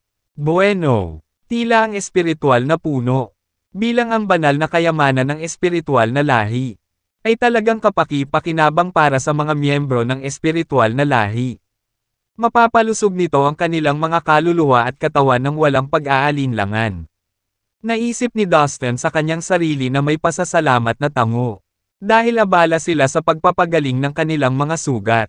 Nagpasya siyang gamitin ang oras na iyon upang linangin ang paraan ng pagsipsip ng espiritual na enerhiya ng kaluluwa ng kanyang mga alipin gamit ang lahat ng kanyang nakuhang kaalaman. Kapag napag-aralan na niya ang kasanayang ito, maa-absorb at madedaluyan niya ng mas maraming espiritual na enerhiya ng kaluluwa mula sa kanyang mga alipin hanggat gusto niya, na magbibigay sa kanya ng husay sa kanyang mga kalaban. Pagkatapos ng lahat, kung maaari niyang gamitin ang espiritual na enerhiya ng kaluluwa ng kanyang mga alipin, ang pakikipaglaban sa kanya ay katulad ng pakikipaglaban sa kanilang lahat. Sa isiping ito, pakiramdam ni Dustin ay sasabog siya sa kaba. Sa wakas, makukuha na niya ang gusto niya. Ito ang dati niyang hinahangad. Sa kanyang walang katapusang paghahanap para sa kapangyarihan. Ito ay isang makabuluhang milestone. Nang walang pagkaantala, umupo siya ng naka-cross-legged at nagsimulang unawain at linangin ang bagong kasanayang ito. Na isinasabuhay ang lahat ng teoretikal na kaalaman na natutunan niya. Dahil ang kanyang espiritual na pakiramdam ay mas malakas kaysa sa isang semi-governing na Diyos. Ito ay medyo madali para sa kanya na sanayin ang lahat ng mga lihim na kasanayan ng espiritual na lahi. Kabilang ang isang ito, pagkaraan ng ilang araw. Tumayo sina Prinsipe Rondo at Elder Payne at tumingin kay Dustin. Master, fully recovered na kami. Sabi nila sa kanya na may masasayang ngiti. Ang kanilang mga sugat ay ganap na naghilom. Sa totoo lang, ang dalawa sa kanila ay sumisipsip ng higit pang espiritual na enerhiya ng kaluluwa mula sa espiritual na puno upang mapakinabangan ang kanilang lakas at kapangyarihan sa huling 2 araw. Ngayon, pareho silang tumingin sa tuktok ng kanilang kalusugan. At ang kanilang mga katawan ay nagpapalabas ng mahahalagang enerhiya. Sa oras na ito, matagumpay ding na master ni Dustin ang lihim na kasanayan sa pagsipsip at pag-channel ng espiritual na enerhiya ng kaluluwa ng kanyang mga alipin. Nang makitang ganap ng gumaling sina Prinsipe Rondo at Elder Payne, nasasabik siya at gusto niyang subukan sa wakas ang kanyang bagong kasanayan. Ang pagmaster ng isang kasanayan ay isang bagay. Ngunit ang aktwal na paggamit nito ay isa pa. Tulad ng lahat ng bagay sa universo, ginawang perpekto ng pagsasanay ang mga bagay. At alam iyon ni Dustin ng mas mahusay kaysa sino man. Itinoon niya ang lahat ng kanyang atensyon sa paggamit ng kasanayang natutunan niya. Sa sandaling sinimulan niya ito, nadama niya ang kanyang sarili na ganap na nakontrol ang soulsis ni na Prince Rondo at Elder Payne. Ngayon, maaari niyang gamitin ang kanilang mga espiritual na enerhiya ng kaluluwa anumang oras na gusto niya. Sa kanyang utos, ang espiritual na enerhiya ng kaluluwa sa kanilang soulsis ay sumugod na parang mga ilog na umaalingaw-ngaw. Umaatungal at umiikot ng walang tigil. Kasabay nito, naglabas din si Dustin ng nakakatakot na alon ng espiritual na enerhiya ng kaluluwa mula sa sarili niyang soulsi. Ang mga espiritual na enerhiya ng kaluluwa mula sa kanilang tatlo ay umikot ng magkasama, na nagiging isang napakalaking dagat ng kapangyarihan. Namumula ito na parang may buhawi. Kahanga-hanga ang kasanayang ito. Sabi ni Dustin na humagalpak ng tawa. Gaya ng inaasahan niya, maaari niyang ipasa ang mga espiritual na enerhiya ng kaluluwa ni na Prinsipe Rondo at Elder Payne at gamitin ang mga ito upang salakayin ang kanyang kaaway anumang oras. Dahil ito ang unang pagkakataon na ginamit niya ang kasanayang ito, ang kanyang pagpapatupad ay medyo alanganin pa rin. Ngunit naniniwala siya na kapag ginamit niya ito, mas magiging mahusay siya. Congratulations, Master! You have successfully mastered the skill. Sabay na sabi ni Prince Rondo at Elder Payne kay Dustin, na kumikinang sa paghanga ang kanilang mga mata. Well, I must thank you for teaching me this new skill. Natutunan ko ito dahil sa iyo. Tumango si Dustin na may kasiyahan. Hindi siya mataas sa pagiging magalang sa kanyang mga alipin. Sa katunayan, itinuring niyang kailangan ito. Guro, lahat ng martial arts masters ng Spirit Cosmos ay magtitipon ngayon sa Spiritual Mountain para magkaroon ng huling labanan. Ang bagong pinuno ng lahi ay pipiliin mula sa kanila. Paalala ni Prinsipe Rondo kay Dustin. Tumango si Dustin para ipakita na naiintindihan niya. Sige, humanda ka. Aalis na tayo. Pagkatapos, tumingin siya ng matalim kay Prinsipe Rondo at idinagdag. Sa pagkakataong ito, dapat mong subukan ang iyong makakaya upang makuha ang posisyon ng pinuno. Huwag kang mag-alala, tutulungan kita kapag kailangan. Oo, Master. Sagot ni Rondo na may pasasalamat. Natuwa siya sa pagtrato ng kanyang amo. Elder Pain, mula ngayon, kailangan mong gawin ang lahat para tulungan si Rondo na manalo sa posisyon ng pinuno. Utos ni Dustin, na ibinaling ang tingin kay Elder Pain. Siyempre, Master, nagmamadaling sagot ni Elder Pain. Magalang na yumuko ang dalawa kay Dustin bago umalis upang tipunin ang kanilang mga tao at maghanda para sa labanan sa Spiritual Mountain. Habang sila ay abala sa bagay na iyon, nais ni Dustin na samantalahin ang pagkakataon na supilan ang higit pang mga alipin ng espiritual na lahi. Bahagyang upang subukan ang kanyang bagong kasanayan. Ngunit higit pa upang madagdagan ang kanyang kapangyarihan. Ang espiritual na lahi ay may kakaibang talento sa pagkolekta ng espiritual na enerhiya ng kaluluwa at paglinang ng mga lihim na kasanayan na may kaugnayan sa espiritual na enerhiya ng kaluluwa. Alam ni Dustin na ang pagkakaroon ng mas maraming alipin na may ganoong talento sa kanyang arsenal ay magiging malaking tulong sa kanya sa hinaharap. Sa layuning ito, lumundag siya sa hangin at umalis sa mansyon ni Prinsipe Rondo. May target na siya sa isip. Bumalik sa lihim na silid. Sinabi sa kanya ni na Prince Rondo at Elder Pain ang lahat tungkol sa Spirit Cosmos ng detalyado.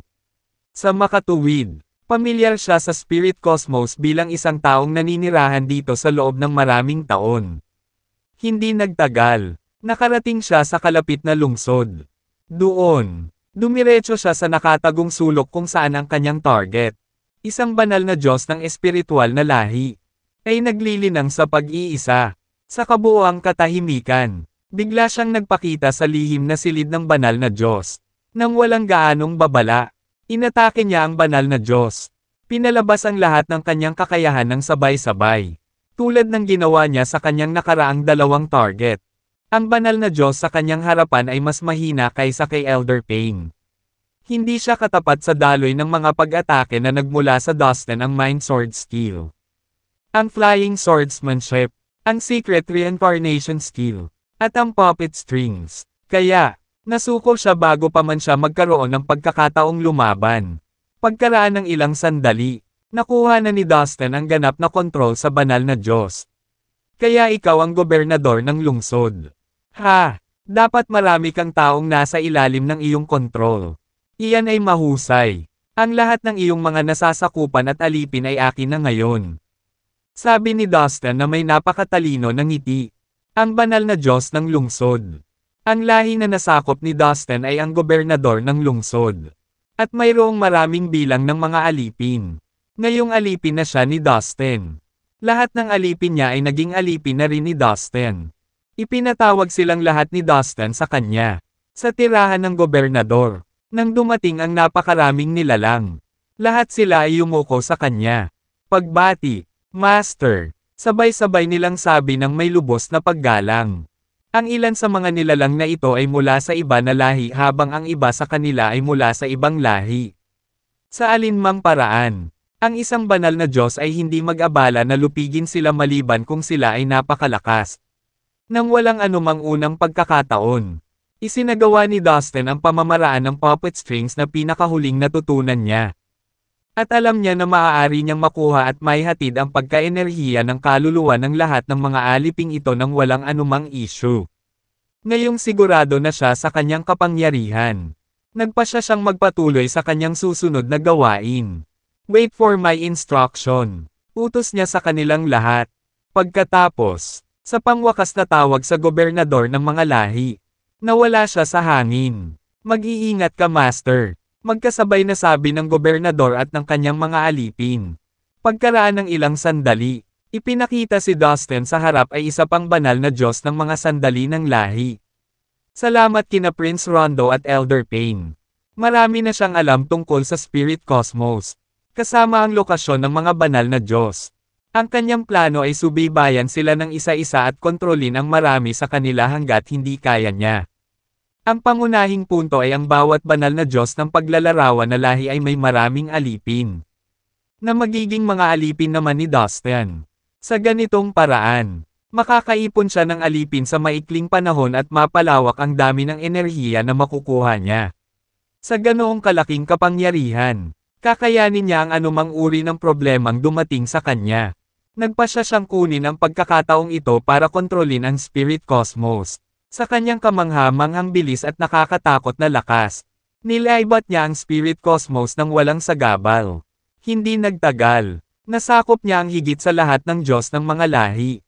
Siyempre, karamihan sa kanila ay mga ordinaryong Diyos na Diyos. Sa katunayan, ang ibang lahi ay talagang hindi ganoong lakas. Mayroon lamang silang ilang mga tunay na banal na Diyos. Habang naglalakbay si Dustin sa ibang lugar, nakatanggap siya ng mensahe mula sa Prinsipe Rondo sa pamamagitan ng pagpili ng kahulugan. Master, pwede na tayong umalis. Nagsimula na ang kompetisyon sa Spiritual Mountain. Got it? Sagot ni Dustin. Pagkatapos, ipinaalam niya ang impormasyong ito sa mga banal na Diyos ng mga pagpipilian na lahi na kinokontrol niya. Sa isang kisap mata, lahat sila ay lumitaw sa kanyang harapan. Si Prinsipe Rondo ay mayroon ding mahigit 10 banal na Diyos ng mga pagpipilian na lahi sa ilalim ng kanyang pamumuno. Hindi nakakagulat ang sino man na ang gayong ambisyosong prinsipe ay magkakaroon ng napakaraming Panginoon na sumusunod sa kanya. Pumunta tayo sa Spiritual Mountain. Sabi ni Dustin kay Prinsipe Rondo pagkatapos niya itong ipatawag. Tara na. Nag-echo si Prinsipe Rondo sa lahat ng nasa paligid niya. Sa sandaling magbigay siya ng utos, silang lahat ay tumungo sa Spiritual Mountain bilang isang grupo. Ang Spirit Cosmos ay isang napakalawak na universo, na puno ng hindi mabilang na mga bituin at mundo. Hindi na kailangang sabihin. Maraming mga paraan ang maaaring gamitin ng isa upang maglakbay sa buong sansinukob na ito. Sa pagkakataong ito, lahat sila ay naglakbay sa likod ng isang maringal na bato na may gininto ang mga pakpak. Ang Golden Winged Rock na ito ay isang alipin ng isa sa mga banal na Diyos na ngayon ay kumuha ng mga order mula kay Dustin. Makalipas ang 2 oras, nakarating sila sa Spiritual Mountain. Ang Spiritual Mountain ay ang pinakatanyag na bundok sa Spirit Cosmos. Dahil sa laki at kahanga-hangang anyo nito. Higit pa rito, isa rin ito sa mga sagradong lugar ng espiritual na lahi. Sa pagtingin sa malayo, nakita ni Dustin na ang bundok ay napakalaki, matarik, at kulay obsidian. Halos nagbibigay ng impresyon na mayroong isang itim na halimaw na nakahiga doon. Ang buong bundok ay naliligo sa lumalakas na espiritual na enerhiya ng kaluluwa. Na isang kamangha-manghang tanawin na pagmasdan. Nang malapit na sila sa paanan ng bundok, nakita ni Dustin ang malaking bilang ng mga miyembro ng espiritual na lahi na nakapost doon upang kontrolin ang karamihan. Ang mga nilalang na ito ay nasa kanilang tunay na anyo. Kaya tila may mga kulay abong ulap ng espiritual na kaluluwa na lumulutang sa paligid ng bundok. Higit pa rito, mayroong isang malaking bilang ng mga nilalang mula sa iba pang mga lahi na nagpapatrolya sa paligid ng Spiritual Mountain sa kalangitan din. Master, nandito na po tayo. Tara na sa loob, sabi ni Prinsipe Rondo kay Dustin. Sige, iniangat ni Dustin ang ulo. Sinenyasan si Prinsipe Rondo na manguna. Nakuha kaagad ang punto. Humakbang si Prinsipe Rondo at nagtungo sa Spiritual Mountain. Na sinundan ng iba pang pangkat. Tumigil ka nga dyan. Halos hindi pa sila nakakagawa ng ilang hakbang ng maraming mga master ng espiritual na lahi at maraming iba pang nakakatakot na nilalang ang sumugod at hamarang sa kanilang daan. Nag-utos si Prinsipe Kerwin na suriin at i-verify ang lahat ng papasok sa bundok. Isa sa mga banal na Diyos na nagbabantay sa espiritual na bundok ay nagpahayag na may mahigpit na ekspresyon. 2/3. Agad na lumapit sa kanya si Elder Payne. Nagalit na galit. How dare you? Imulat mo ang iyong mga mata at tingnan mo kung sino ang kausap mo. Ito si Prinsipe Rondo. How dare you get in the way of our prince? Gusto mo na bang mamatay? Sambit niya sa Divine God habang nakaturo sa kanya. Nagalit din si Prinsipe Rondo kaya napamura siya at sinabing, napakadiva ni Prinsipe Kerwin. Ang mga miyembro ng ating lahi ay palaging pinahihintulutan na malayang makapasok sa espiritual na bundok. Kailan pa natin kailangan ang pahintulot niya? Hindi pa nga siya nagiging hepe pero sinusubukan na niyang kunin at abusuhin ang kapangyarihan niya. Umiling siya na parang hindi pagsang-ayon. Halos hindi pa niya natatapos ang kanyang pangungusap ng maraming Diyos na nakatayo sa likuran ni Dustin ang sumulpot din. Magwala kayo, mga bastard. Gusto ng aming Panginoon na pumasok sa bundok.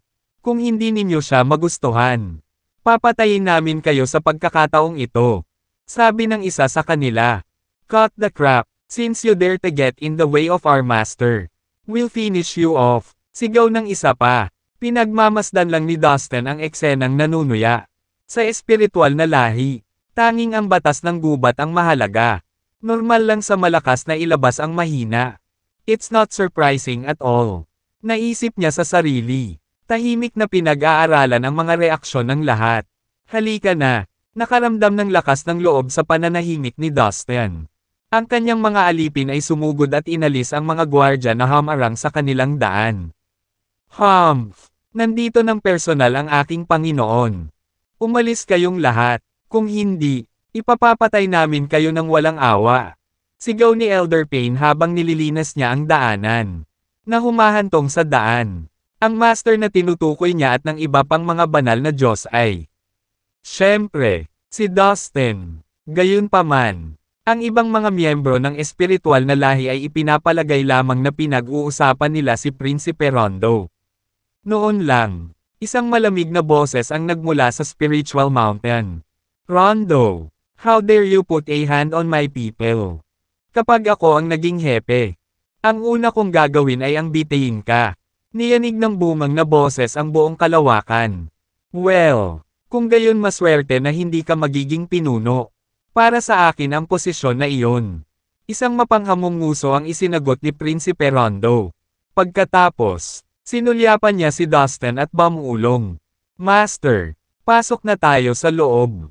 Ang kanilang koponan ay pumasok sa spiritual mountain na nakabusangot ang kanilang mga dibdib. Nakakaramdam ng kumpiyansa matapos talunin ang napakaraming miyembro ng espiritual na lahi na parang wala lang. Humph! You give yourself too much credit. Imposibleng ikaw ang maging chief. Sa di kalayuan, isang gininto ang espiritual na kaluluwa ang nakatayo habang nasa likod ang kanyang mga kamay.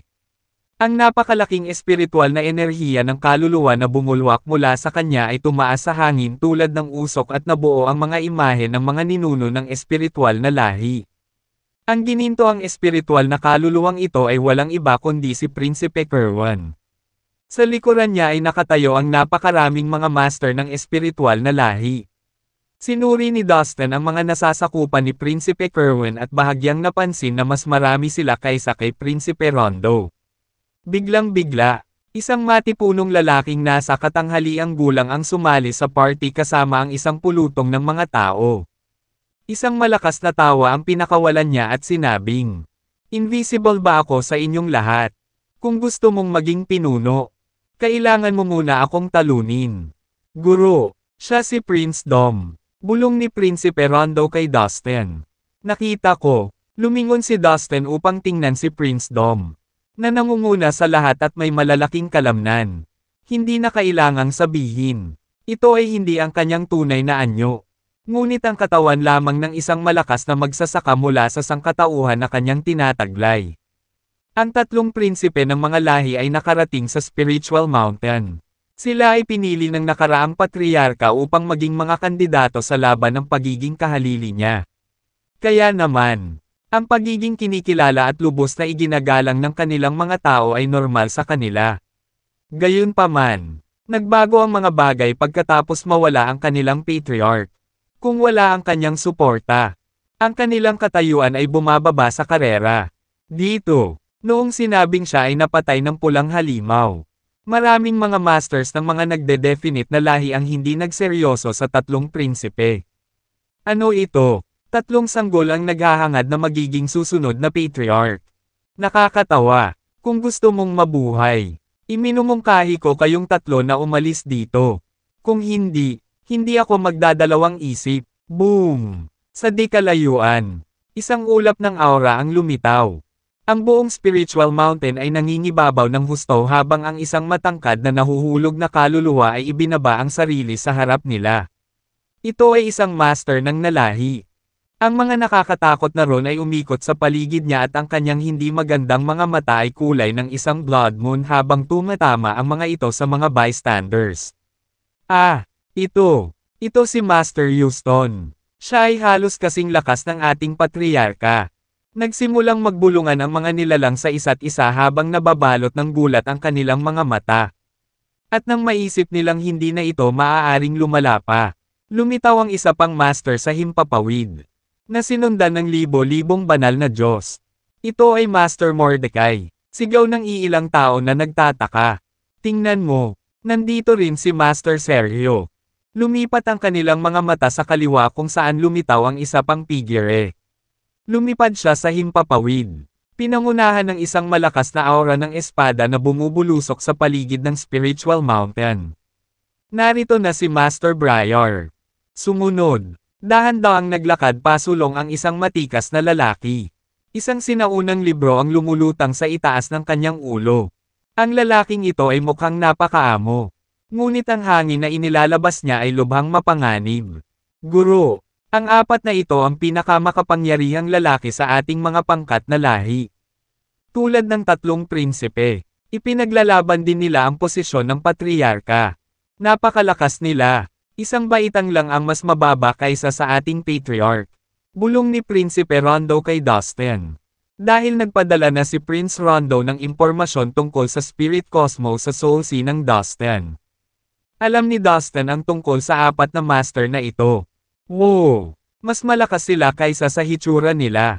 Naramdaman ni Dustin ang kanilang mga kakayahan sa pamamagitan ng kanilang mga kahulugan at alam na sila ay mas malakas kaysa sa ordinaryong tunay na premium grade na mga banal na Diyos.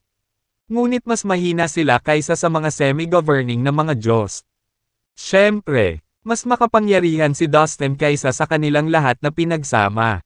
Nang dumating na lahat ang apat na pinakamalakas na master ng espiritual na lahi. Tumayo sila sa harap ng karamihan. Naglalabas ng napakalaking espiritual na enerhiya ng kaluluwa na lumabas mula sa kanilang mga katawan.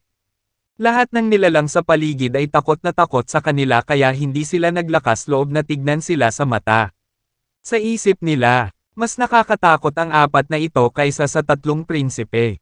Umalis ka na, mga prinsipe, hindi ka namin gustong patayin.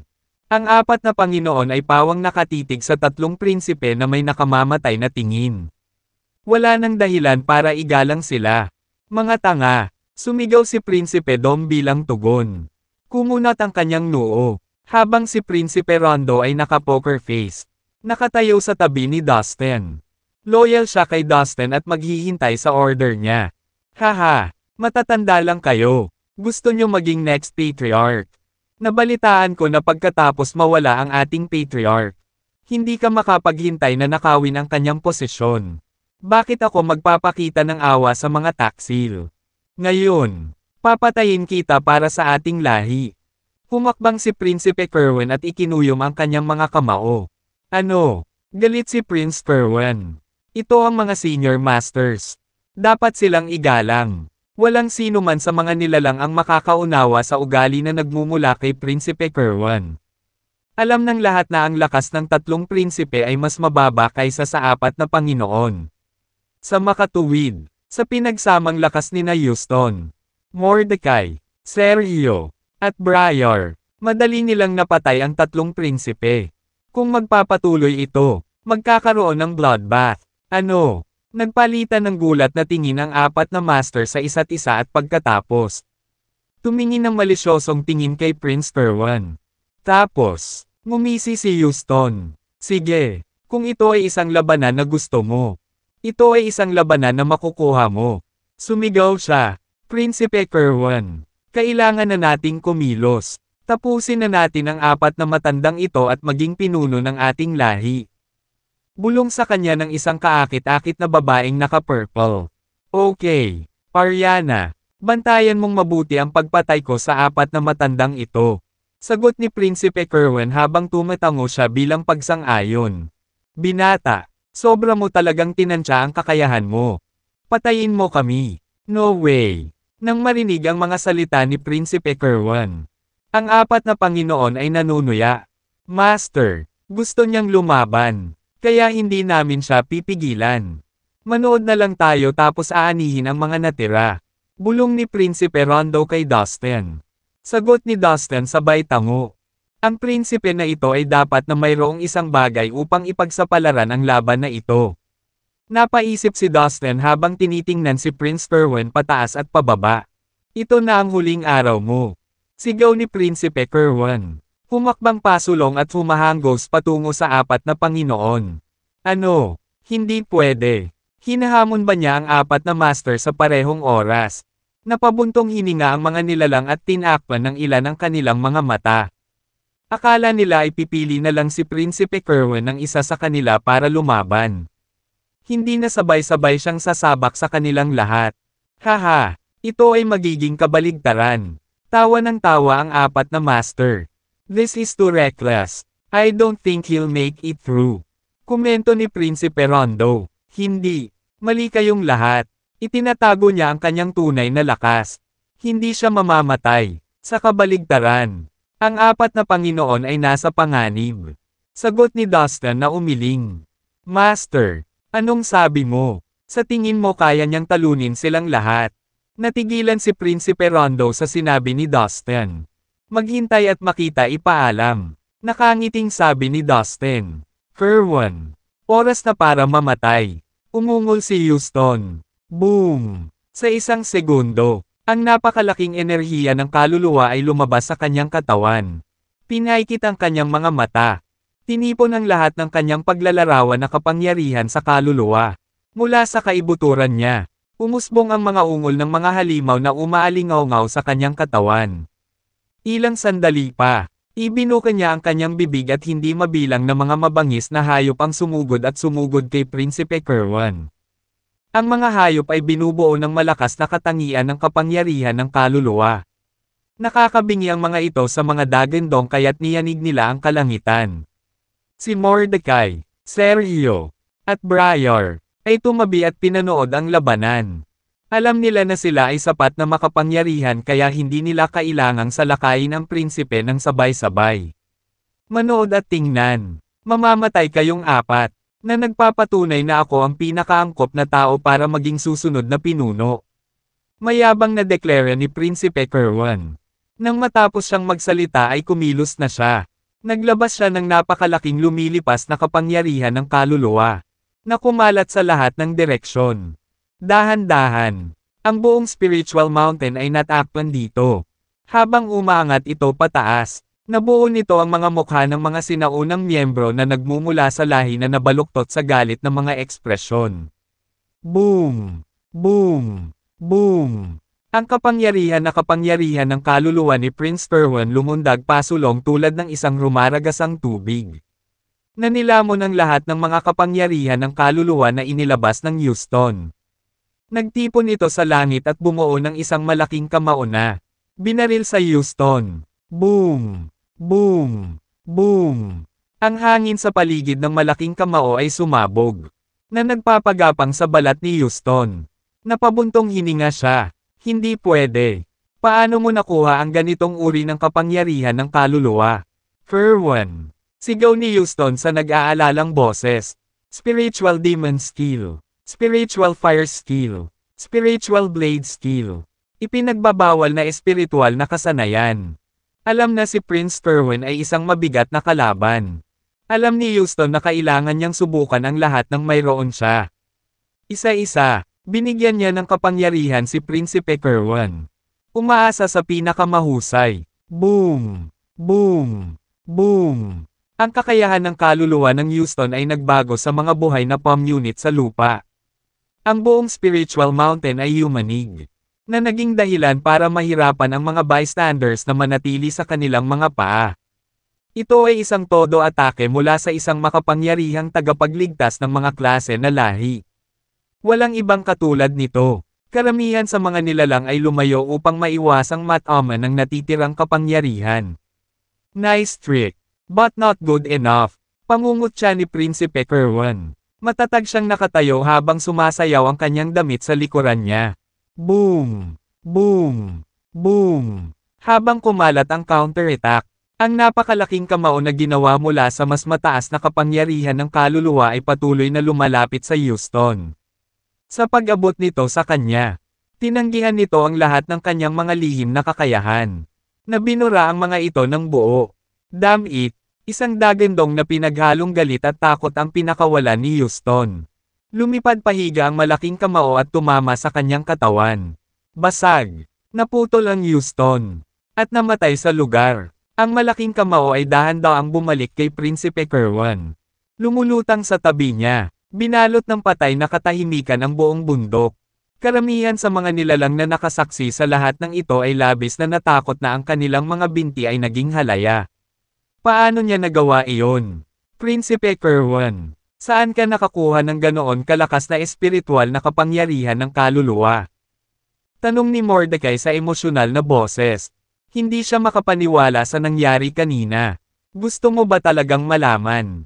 Lahat tama. Ipapaalam ko sa iyo para hindi ka mamatay sa awa. Sabi ni Prinsipe Kerwin na may kasamang malisyosong pagngisi. Pagkaraan ng isang segundo, tinawag niya ang isang malaking itim na puso sa itaas ng kanyang ulo. Flop, flop, flop. Ang puso ay tumibok ng may ritmo na parang buhay. Ang mga agos ng purong espiritual na kapangyarihan ng kaluluwa ay bumangon mula sa puso.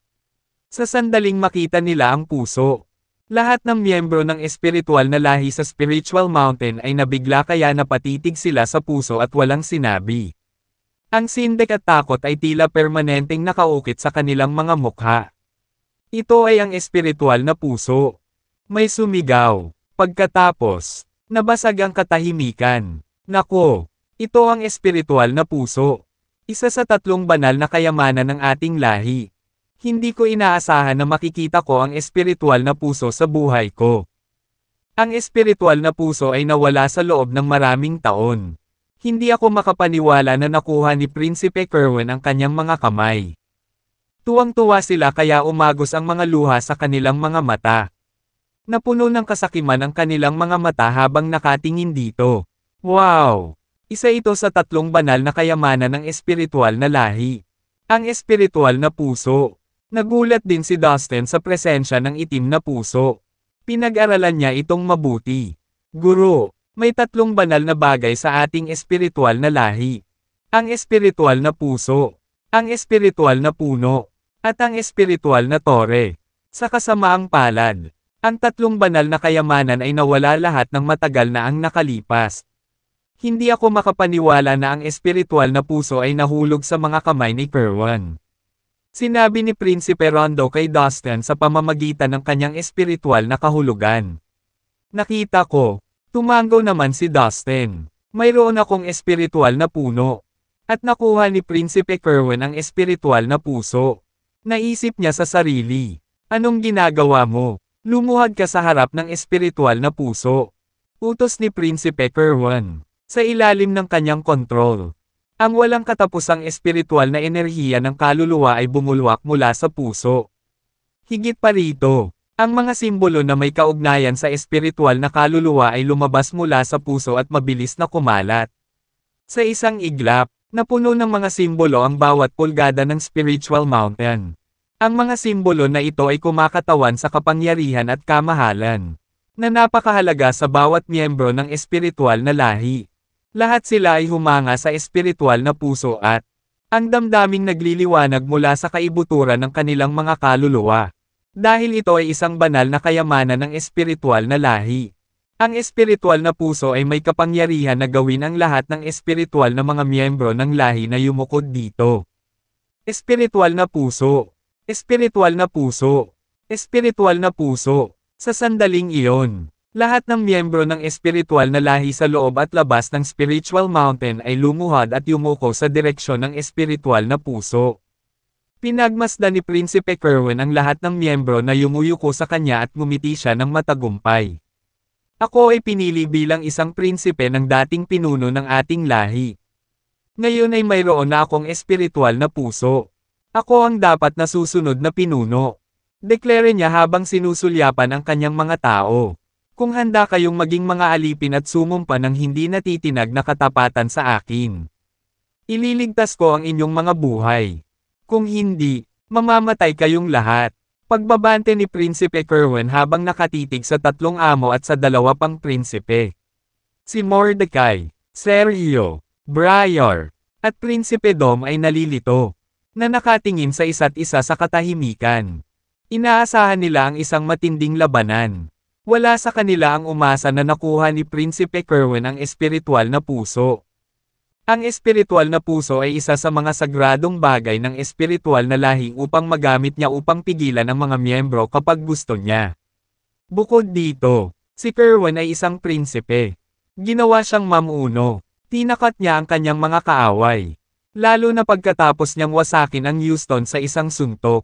Sa puntong ito, si Mordecai, Sergio, at Briar ay nasa kawalan at ang kanilang pagkakataon na maging susunod na pinuno ay lubhang nabawasan.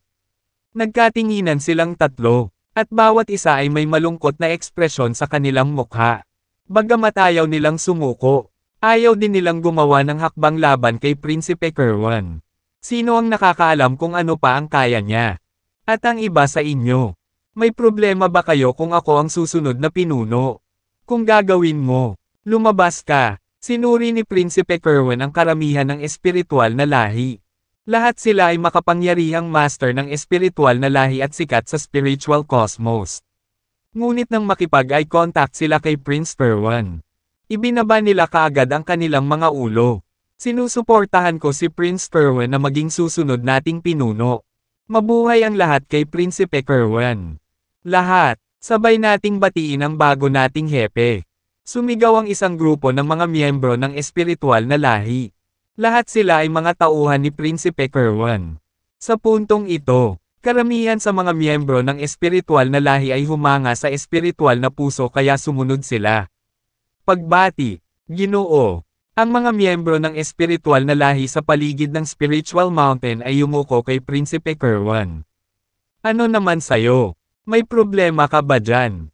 Mahigpit na sigaw ni Prinsipe Kerwin habang nakatingin kay Mordecai, Sergio, Briar, Prinsipe Dom, at Prinsipe Rondo.